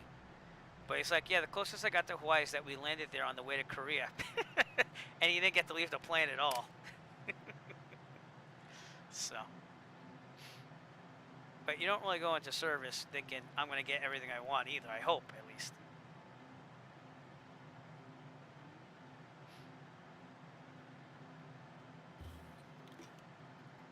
Yep. But he didn't graduate high school, so the military actually helped him out. His story was that he had to pass the GED, and my father didn't really apply himself educationally, I gotta be honest with you. So the military was a good thing for him. And they made these 2 guys not have their weekend passes until he passed the GED. So they were ready to beat the crap out of him. And he did pass, and he became a mailman after the service. So, yeah, a lot of people do, you know. So, my father would have probably made it a career, but he wasn't making rank fast enough, he said. So, but again, I love my father and everything, but sometimes you kind of think maybe it was him and his ambition. I don't know. But he did have 2 sons and a wife and helped me go through college and everything, so I can't complain. He did well for himself. He did missiles in Korea.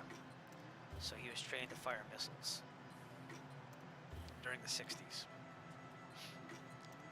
He wanted to be gung-ho and do airborne, and he was 17 when he entered and too young to go.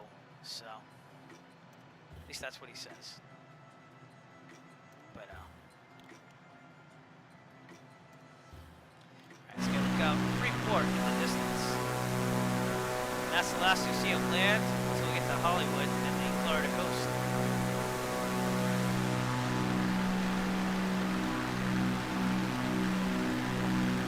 And we should be at Hollywood, believe it or not, in 31.5 minutes, because we have a ground speed of 150 knots. Again, we have a headwind of 8 knots, so that's why it's a little slower than when we went out to Treasure Cay, which I thought was K, but it's Key, I guess. And yeah, so this has been an enjoyable fly-in with an extra flight thrown in at the end. Cannot complain. I am going to have to get some information on what I'm entering here. On VATSIM, for those of you watching that are going to try VATSIM, see how there's no controllers here?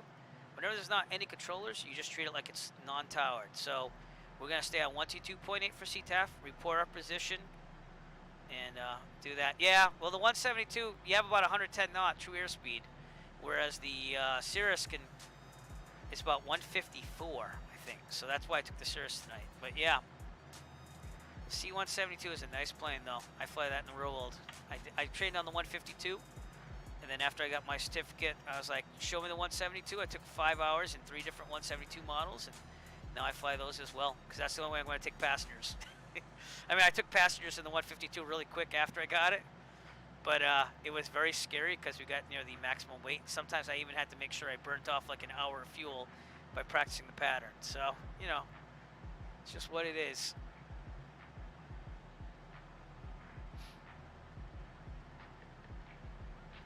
Yep. So, you know, it was nice that they showed up, though, because when we have events, it's nice that we get it staffed, because if we didn't really ask them to staff it, you might not get anyone for the whole flight, and it's like, well, why am I doing VATSIM in a way, you know? I mean, I try to always fly on VATSIM unless I'm, like, doing a special event, like the Cannonball Run. That can't use VAT. Yeah, I have specific rules there. But, you know, it doesn't hurt. I have Microsoft Flight Simulator multiplayer on with VATSIM right now. So it's not like it makes a big difference, and it's a little more authentic, and you can work on your comms on VATSIM where you can't do that with the Flight Simulator. So, yeah, and we always will for events. I'm part of the admin team, so we do contact them and say, hey, can we staff this? So almost every, I don't think there's ever been an event where we haven't had staffing. Let me put it that way.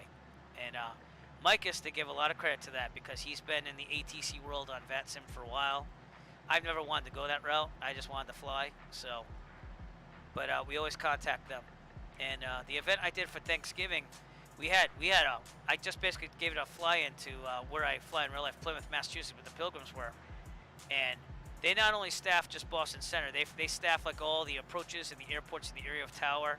Because I said, oh yeah, it's a fly-in, but feel free to go to these fields around the area. And it went really, really well. It was chock full staff, but Boston's very active.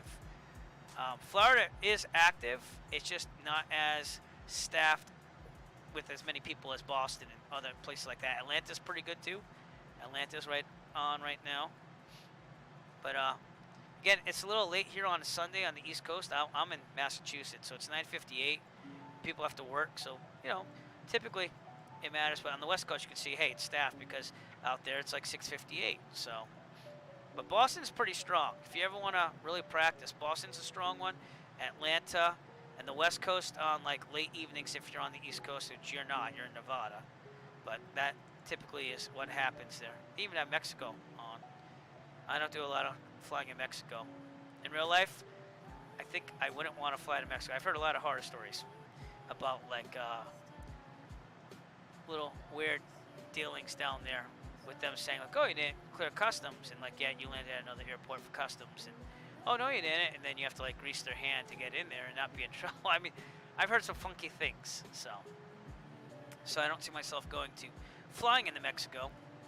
I did go there for my honeymoon back in 2007 though, so yeah, and that's exactly why I've joined the Virtual USA Flying Club. I started out with the airliners and virtual airlines back in the late 90s, early 2000s. Took a hiatus from my performance streams of rock. And then when I settled down, I came back, but I was going to get the pilot license because I found a way of doing it. And there's just not a lot of, well, I should say this now. There wasn't a lot of general aviation vet sim, but we're trying to change that, so. Yep. Yeah. I actually even started with some of my own virtual airlines way back in the early 2000s before I really got the performance in that to try to drop things. But, yeah, I mean, I need the flexibility, especially with kids, to be able to fly when I want to fly, and general aviation lets me do that, both real world and on the sim, so. And it's great practice. This is how I keep things up. Like, usually I plan out the whole flight log, cross-country times, and this and that, but are we above the clouds a little bit? No, that's just a reflection. Oh my God. I was like, wait a minute, where do these clouds come from? But, beautiful evening here as the sun sets. Then we'll be getting some night flight. We're probably going into Hollywood, maybe. We're about 26 minutes out, so maybe not. But I always like flying into the sunset here.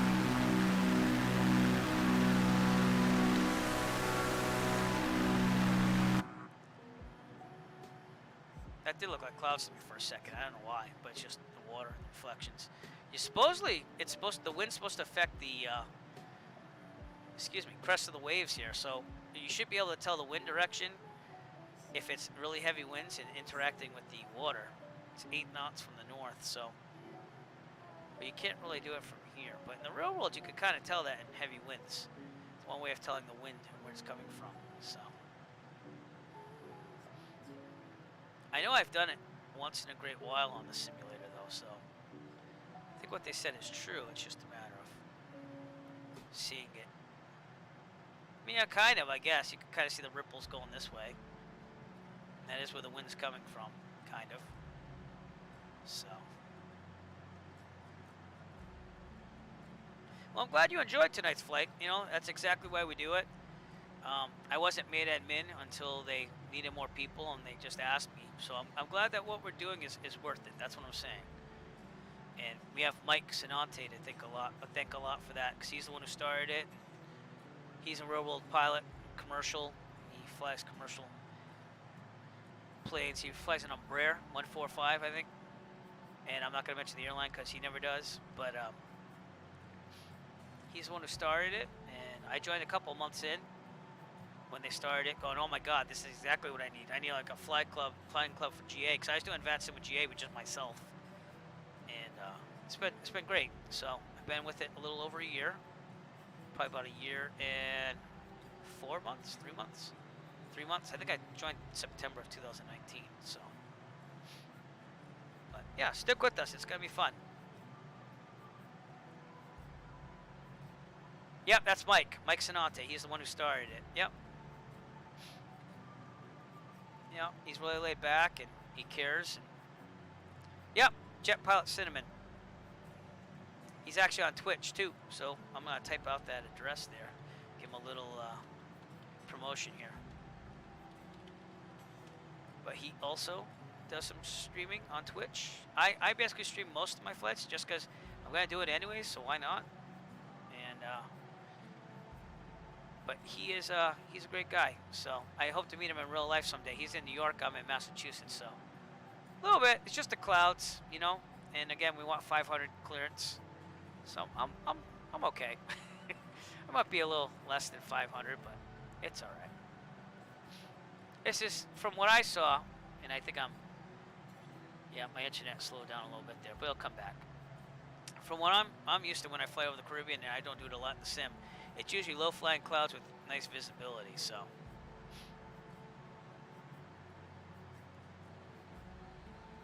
Yeah, you're looking at those storms, which I saw, but they're. No, it's Florida. What are you going to do? We're heading over here to Hollywood. We're right about there. This is a little laggy, though. And if you want some real exciting flying, go to Tampa. I don't even know what the weather is there. I can tell you in a second, though. Sky Vector. Right now for Hollywood, where we're going, it's saying 230 at 3 knots. The winds scattered 3,600, broken at 45. So it's going to be nice for us. But out in Tampa, we're talking, that was Naples. Give me a second here. Where's Tampa? No, that's, there we go, Tampa. Rain, 5 square miles of visibility, broken at 6,500, overcast at 8,000. So the clouds are good, but the rain and the visibility is lower, you know. Still would be legal to fly into there.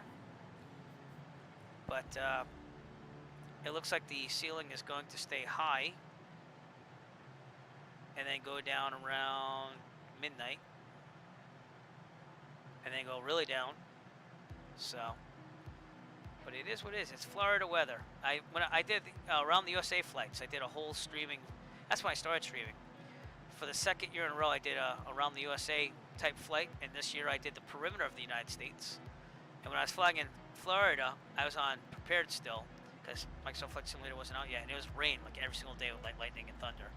And I just forwent the whole VFR thing and just said, we're gonna go through it. So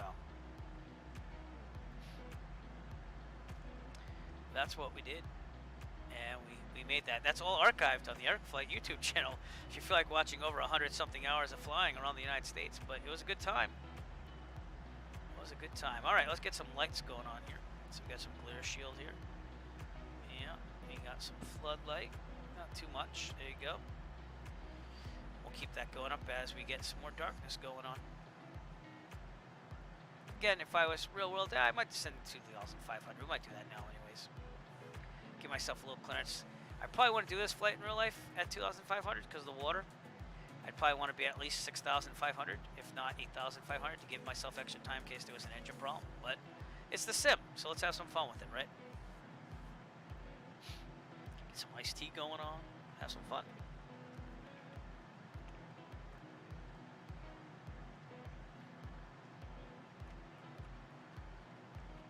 But yeah, on Twitch we have enough followers.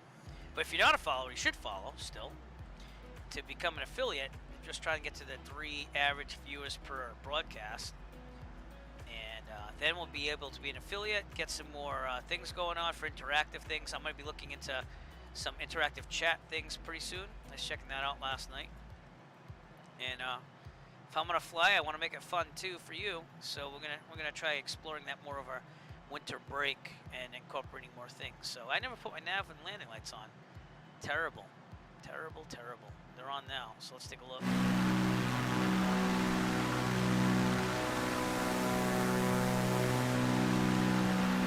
The interesting thing about the Cirrus is it doesn't have a beacon.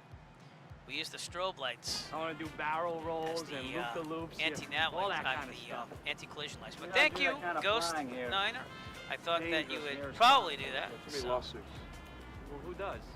Tamarack does.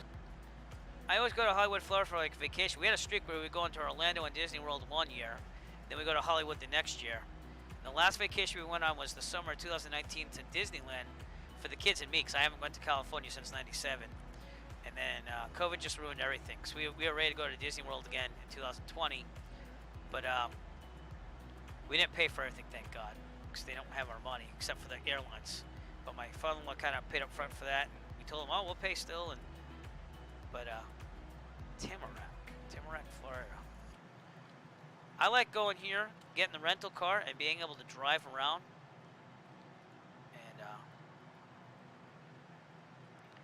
oh, don't worry about it. I appreciate you just tuning into the stream, but I do appreciate the follow, obviously.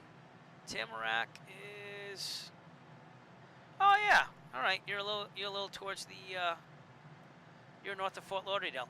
Yeah. So I usually get the rental car, and then we drive into Fort Lauderdale. But I gotta be honest with you. The reason why I like Hollywood, Florida, if they paid teachers better, my wife and I probably would have moved down there a while ago. They don't pay teachers that well, and you know, it's just the way it is. But it's a very nice area. I've had a friend that was a high school band director down there. Bands down there are huge and serious with the marching band. So I'm in a small dinky town.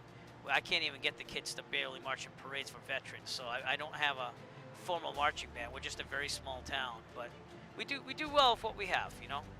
I just had 2 kids place for districts, so they were the best players in southeastern Massachusetts. So I'm doing something right. But yeah, I really like the Fort Lauderdale area. I like going to the Hard Rock Hotel and Casino, and all that stuff. And like I said, I get the rental car. It's nice to drive around on a vacation and go places rather than be like at a Disney World where you're stuck on resort. So, and it feels very much like a place like you could just live there, you know. Big fan of Chuck's Steakhouse down there. That was a good place, but I guess they closed down the place that we went to last time we were there. And, you know, it's still good, but it's kind of in a hole-in-the-wall type place compared to what we went to last time, so.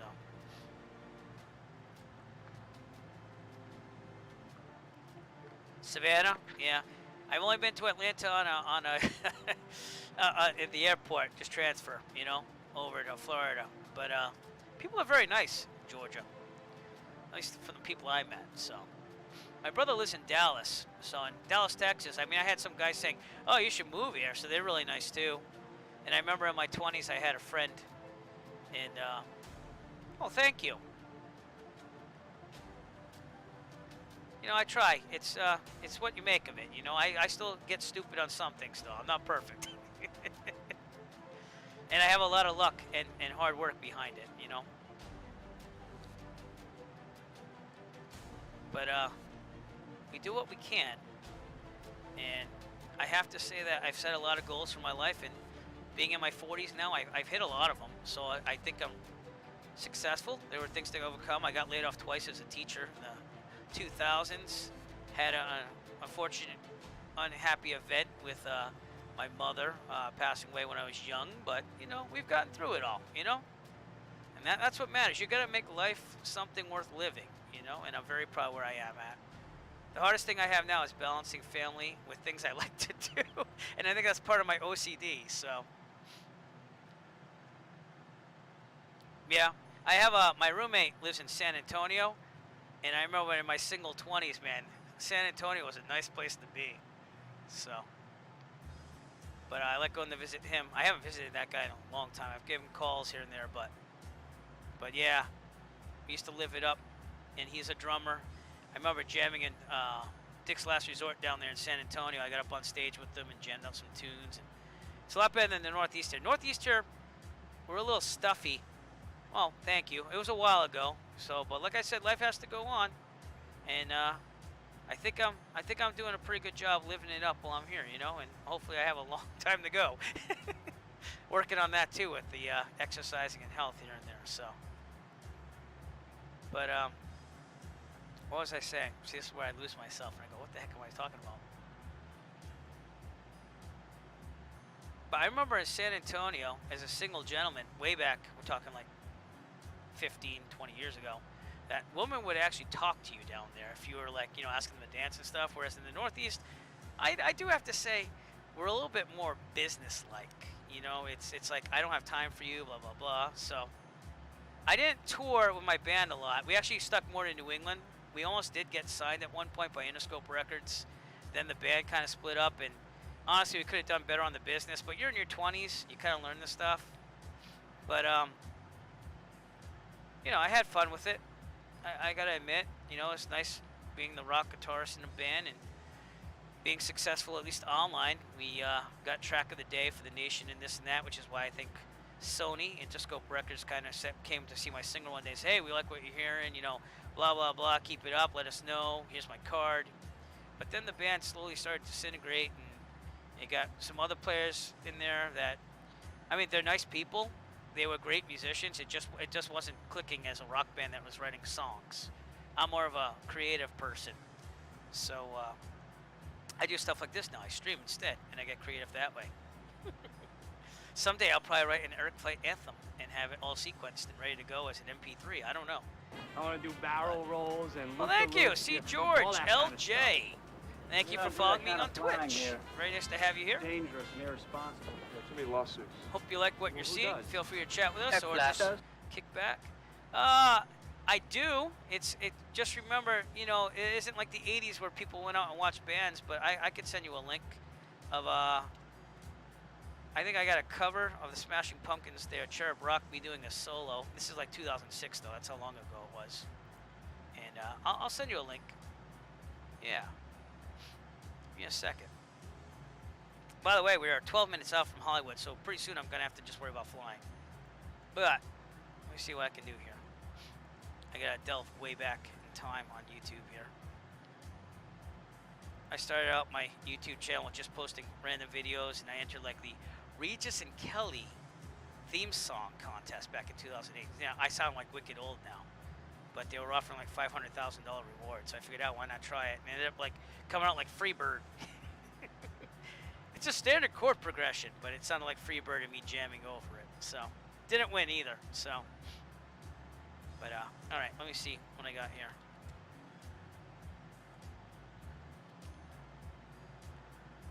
All right, here's some cheddar brock for you. I'll get the link in a second. Something went wrong on YouTube. I think my internet's doing some weird funky things. All right. Well, if I can get it to you before I land, or I have to worry about landing, I will get it to you. So.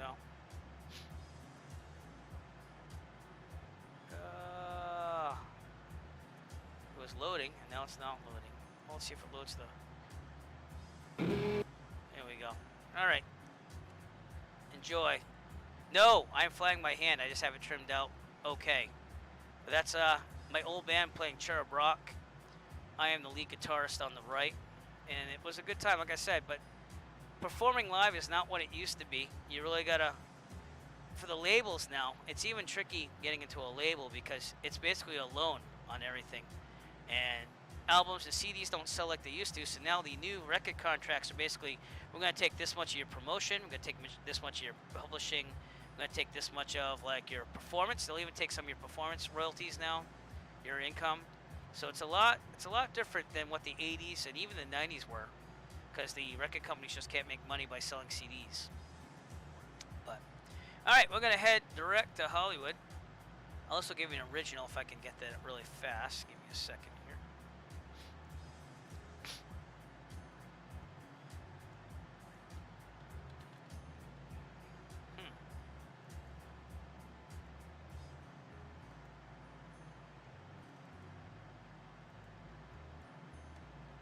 Well, YouTube's doing some weird funky things for me, but this was, if I can get to load, I'll give you an original. If not, I'm just gonna worry about flying, so. All right, let's get some weather at Hollywood. I'll try the radio, but with real Rex Weather Force, it doesn't always come over the radio that well, so we're gonna tune in to the ATIS 135.47. That's on the sectional here on my EFB. And we'll listen and see if it comes out. North Kerry Airport Information India 22000 Zulu 1225 at 8. Visibility none. Sky condition clear. Temperature 22. Dew point 13. Altimeter 29.94. Visual runway 19er left and visual runway 19er right in use. Landing and departing runway 19er left and runway 19er right. Left and right. DSR aircraft. Now we are not going to use the air traffic control because we are on VAT sim right now. Backhaul short instructions. Advise controller on initial contact. But you have India. What did they say for a runway again? North Kerry Airport information. 19er right and 19er left. All right. 1225. Alright, back to CTAF on VAT sim. That's airline air traffic control if you just tuned in. And we have to get down here too. So let me, this is why we got to plan this all out. So I'm going to go either 19er right or left. Pattern altitude is... I'm probably going to do 19er left because that's a left pattern. That's what I'm going to do there. Pattern altitude is about 1,000 because it's only 9. Yeah, it's 9 feet MSL, which makes sense. It's Florida. But you can see the coast there. It's looking pretty nice and inviting. And this Fort Lauderdale is probably the closest place that most people are going to know, right north of Hollywood, Florida, a destination I know and love very well from the real world. We'll zoom in on the range here. We're flying the Cirrus. And I could show you, I haven't flown a Cirrus in real life, but again, I read the POH and made my own checklist and everything. So I'll show you what I learned. That's what I'm going to say. We'll start our descent pretty soon. We'll be in Class Charlie airspace pretty soon. And just double checking, there are no air traffic controllers on VAT sim. So we'll treat it like it's non-towered and just call out on the CTAF position reports. So we'll see what we can do. In real life, this would be a Class D airport. and that'd be 2,500 feet and below. Class Charlie is at 1,200 up to 4,000, so we would have to already be in contact with approach, but again, we don't have to do that because we're doing this. No localizer. No, no, no. We fly by hand. And I did do the autopilot on the 172 for a while on the last 2 streams. They're real doozies, though. I wouldn't watch them. But I did that because I was flying them anyways. I had to do test runs and range and fuel and this and that for the Cannonball Run event that I'm going to be in on December 26th. So, we'll get that going. Here we go. All right. I'm going to head to the north here because we're going to line up for a left base for 19 left. 19 right is a right pattern along with 10 right, 28 right, and 1 right. So go figure. There's got to be some reason for it. I just haven't analyzed it enough to know why. I'm sorry if that's a little glitchy, but we're going to go with it. We'll start a little bit of a descent because the clouds are coming down. So we're going to go down to 20% power-ish or so. That detent's going to be the biggest killer here. That's not supposed to, I mean, they're supposed to be a detent, but it's not supposed to be like hopping up and down like that in the real world from what I've been told. And our ground speed is still 150 knots, so we're making good time here. And this will be our final destination for tonight. So make sure your tray tables are, your seats are up and your tray tables are back in their upright positions. As we will land in Hollywood, Florida in approximately, I'd say about 7 minutes. And hopefully the frames pick up here a little bit because it is a little glitchy. I'm sorry if it is. What do I have for a frame rate? 15. It does do that when it's loading scenery though, so that might be it too, because I had to reinstall everything this week, like Windows and everything. So the cache is probably not where it used to be. But if you're just tuning in, we're doing our final descent type thing for Hollywood, Florida. Probably gonna keep it down here for a little bit and cruise. So I'll increase this to about 70 something, as long as that detent works with me here. And we're going to go north of the airport to do a left base entry. So 19 left at Hollywood.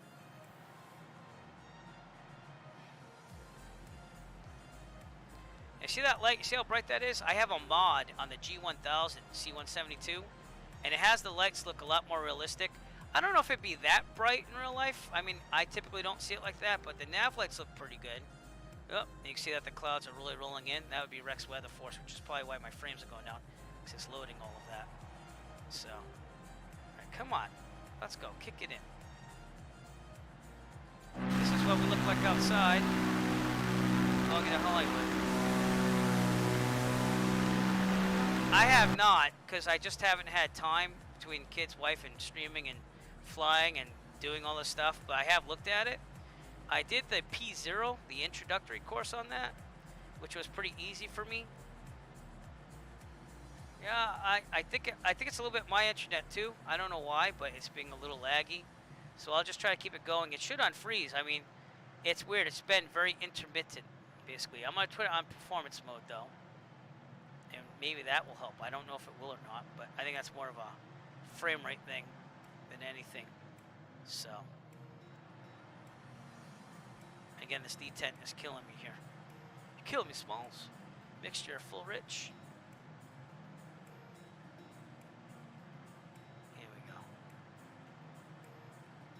Alright, so if we keep like 1500, we'll be fine.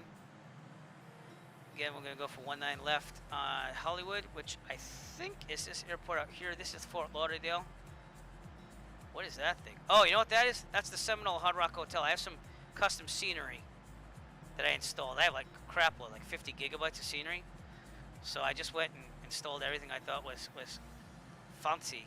And that is the Seminole Hard Rock Casino out there in the distance. So... that indeed would be Hollywood, North Perry Airport, where we're going to land. Alright, so with that, I got to remember left, 19 left. And notice that we're heading a little bit more north to set up a nice entry on the left downwind. But it's nice to see the Seminole Hard Rock out there. And of course, they couldn't use, or they didn't use the Hard Rock logo, but you could clearly tell that that's the casino. So, pretty cool to see. Fort Lauderdale over here. And whenever I visit this area, I always think of Miami Vice. So, which obviously would be a typical thing. This is real world traffic right here. So that's Microsoft Flight Simulator. That's a real world Southwest flight happening in the real world. And I don't know what NKS means, but could be a Japanese airline maybe. I don't know. If I had time, I'd check it up at Flight Radar 24. But very realistic on the night lighting, if you ask me. And usually I stay, when I visit this area, down here somewhere. They have the Hollywood Marriott, which is right on the beach, and it's really nice. Oh, really? Because I was asking about that. I was like, it makes no sense to not give it to someone who can say they're a private pilot, because you already went through the training. You know what I mean? All right, we're going to do a slight descent here. My detent is still doing funky things. But North Perry traffic, Cirrus 9 Echo Foxtrot. We're going to intercept the left base to runway 19 left. And we are 5 miles to the northeast. North Perry.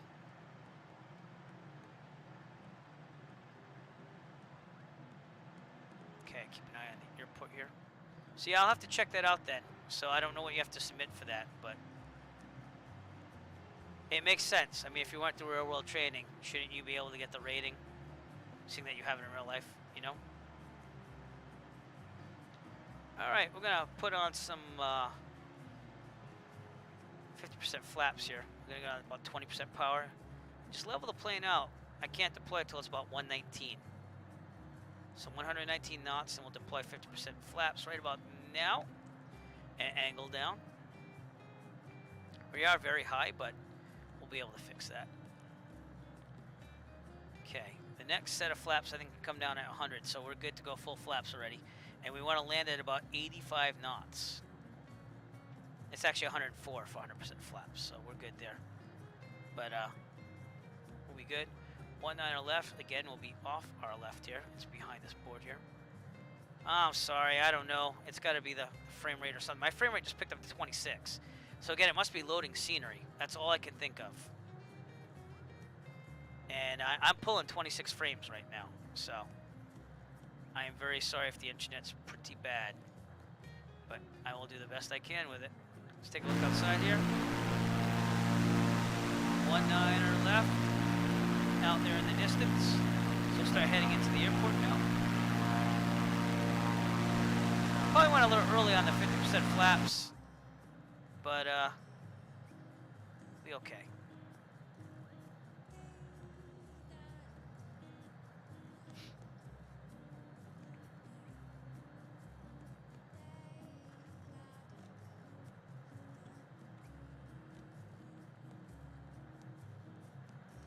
Trimming up slightly.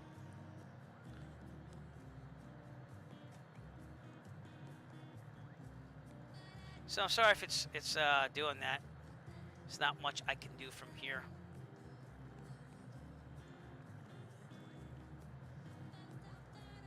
But we will keep our landing going on either way, so. Alright. North Perry traffic, Cirrus 9 Echo Foxtrot, left base, runway 19 left. North Perry.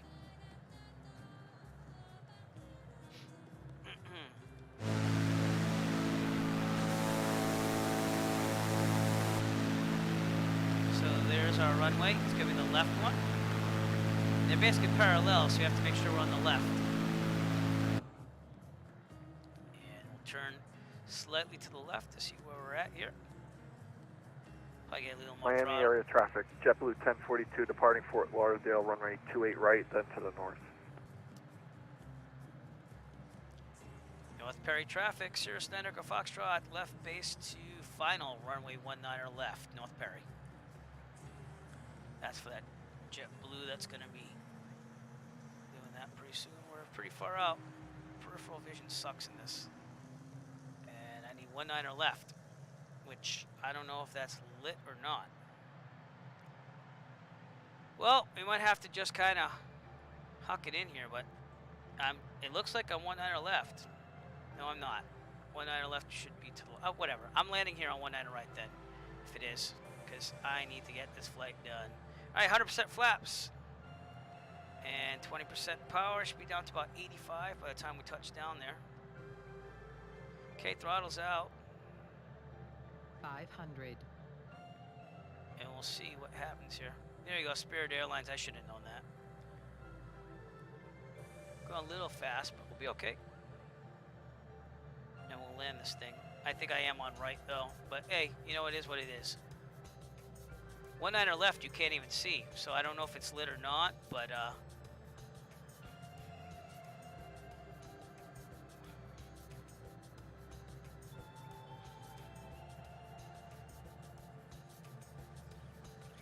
well, okay, here we go. We're just floating all the way in. Flaring slightly. Come on! Yeah, I'm landing now, right now, Mike. Yep. Here we go. Touchdown. We floated a lot there. I have full brakes on. No throttle. And aerodynamic braking happening. So, sorry. Alright, we're coming off the runway here. One left. I did do... No, I did 19er right. That's okay. Well, I'm sorry if it's glitchy. I'm pushing about 20-something frames here, so I don't know why it would be glitchy. I do have it on performance mode, and I'm trying my best here. Alright. Clear. I gotta call clear here. North Perry traffic. Cirrus Echo Foxtrot, clear of runway 19er right. North Perry. Going to my checklist here for the Cirrus. And flaps up. I'm gonna visualize that. Yep, where'd you go? Yep, we're up. Good. Lights good. Okay. Power level 1,000 RPMs. Transponder, I'll do standby once I'm on the apron. Pitot, fuel pump. Everything stays on. Alright. We gotta go to general aviation. There's an FBO to the north. So I'm gonna take Bravo to Papa. And I'm gonna turn left on the Delta. North Perry traffic, Cirrus Echo Foxtrot taxiing to FBO via Bravo, crossing 10 left, Papa Delta, North Perry. Not that you have to do that in real life, but yeah, we were talking about that. Yeah. So that's why I joined. I need an outlet for VAT Sim to not be the only generally aviation pilot flying solo all the time. So it was a great event tonight. Well attended. What was the final number on the attendance? Again, sorry if this is laggy. I think it's just loading scenery. I gotta be honest with you.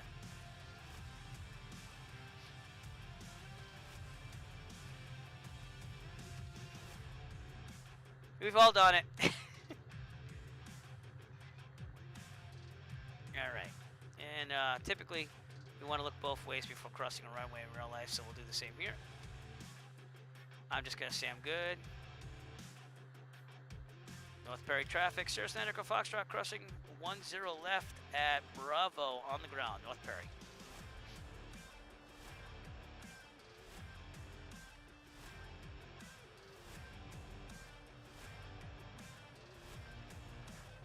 So I'm going to, oh, you know what? 19er left was on the other side of the buildings. That's what it was.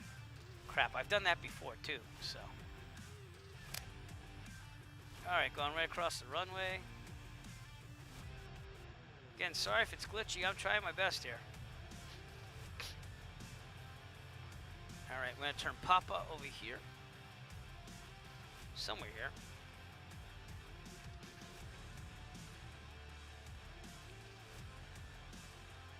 That's basically what I did tonight, yep. And then I made it so that I'd have an evening flight back if I wanted one. Yeah. There's a nice sunset over the Bahamas as I came back for Hollywood, Florida, so.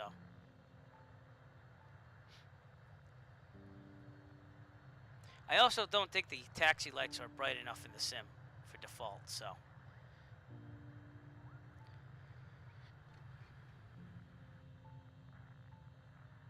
Okay, we're going to Delta. Which is going to be a left turn up ahead. And then to the FBO, because I heard that the north ramp FBO is better than the south from at least reviews I've read online about it. So sometimes I visualize what I would do if I flew these places in real life. So in Hollywood, Florida, I think I could actually maybe convince my wife to actually fly in a plane France with me. If I said, hey, we're going to Hollywood, Florida, and I can afford that. So, all right, turning left onto Delta. None of the taxiway line signs line up with real life here, but should be a left into the FBO. And we'll park over here somewhere. It'd be over here, the FBO.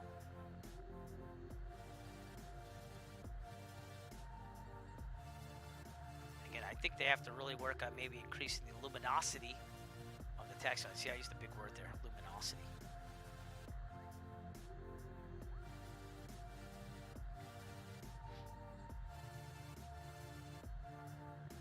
Here we are. We'll take the drone up too, get a little view of the scenery around here. But I guess the frames might have cleaned up a little bit now. So again, I'm sorry about the glitchiness. There's not much I can do about it.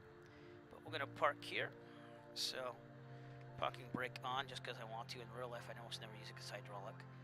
All right, shut down. Avionics switch off. Right here. Fuel pump, if used, off. So turn that off. And mixture, we're going to cut off. Very good. Magneto's off. Oh, no, don't start. Don't start. All right, good. Whew. Battery alternator switches off. And ELT transmission lights out. Chocks, that's what I usually use. And with that, though, it was a great event tonight on the Virtual USA Flying Club. I really appreciated it. And let's do what I usually do, which is send the drone out. Send in the drone. And yeah, it seems to be hitting the frames pretty hard around here. So here's Hollywood North Perry Airport right here. 1-9er left, I guess, does not have lights. I should have probably researched this whole thing before leaving, but that's the one I was aiming for. Oops. And I went to 1-9er right instead. But you know what? It was a successful landing, and I went to one with lights.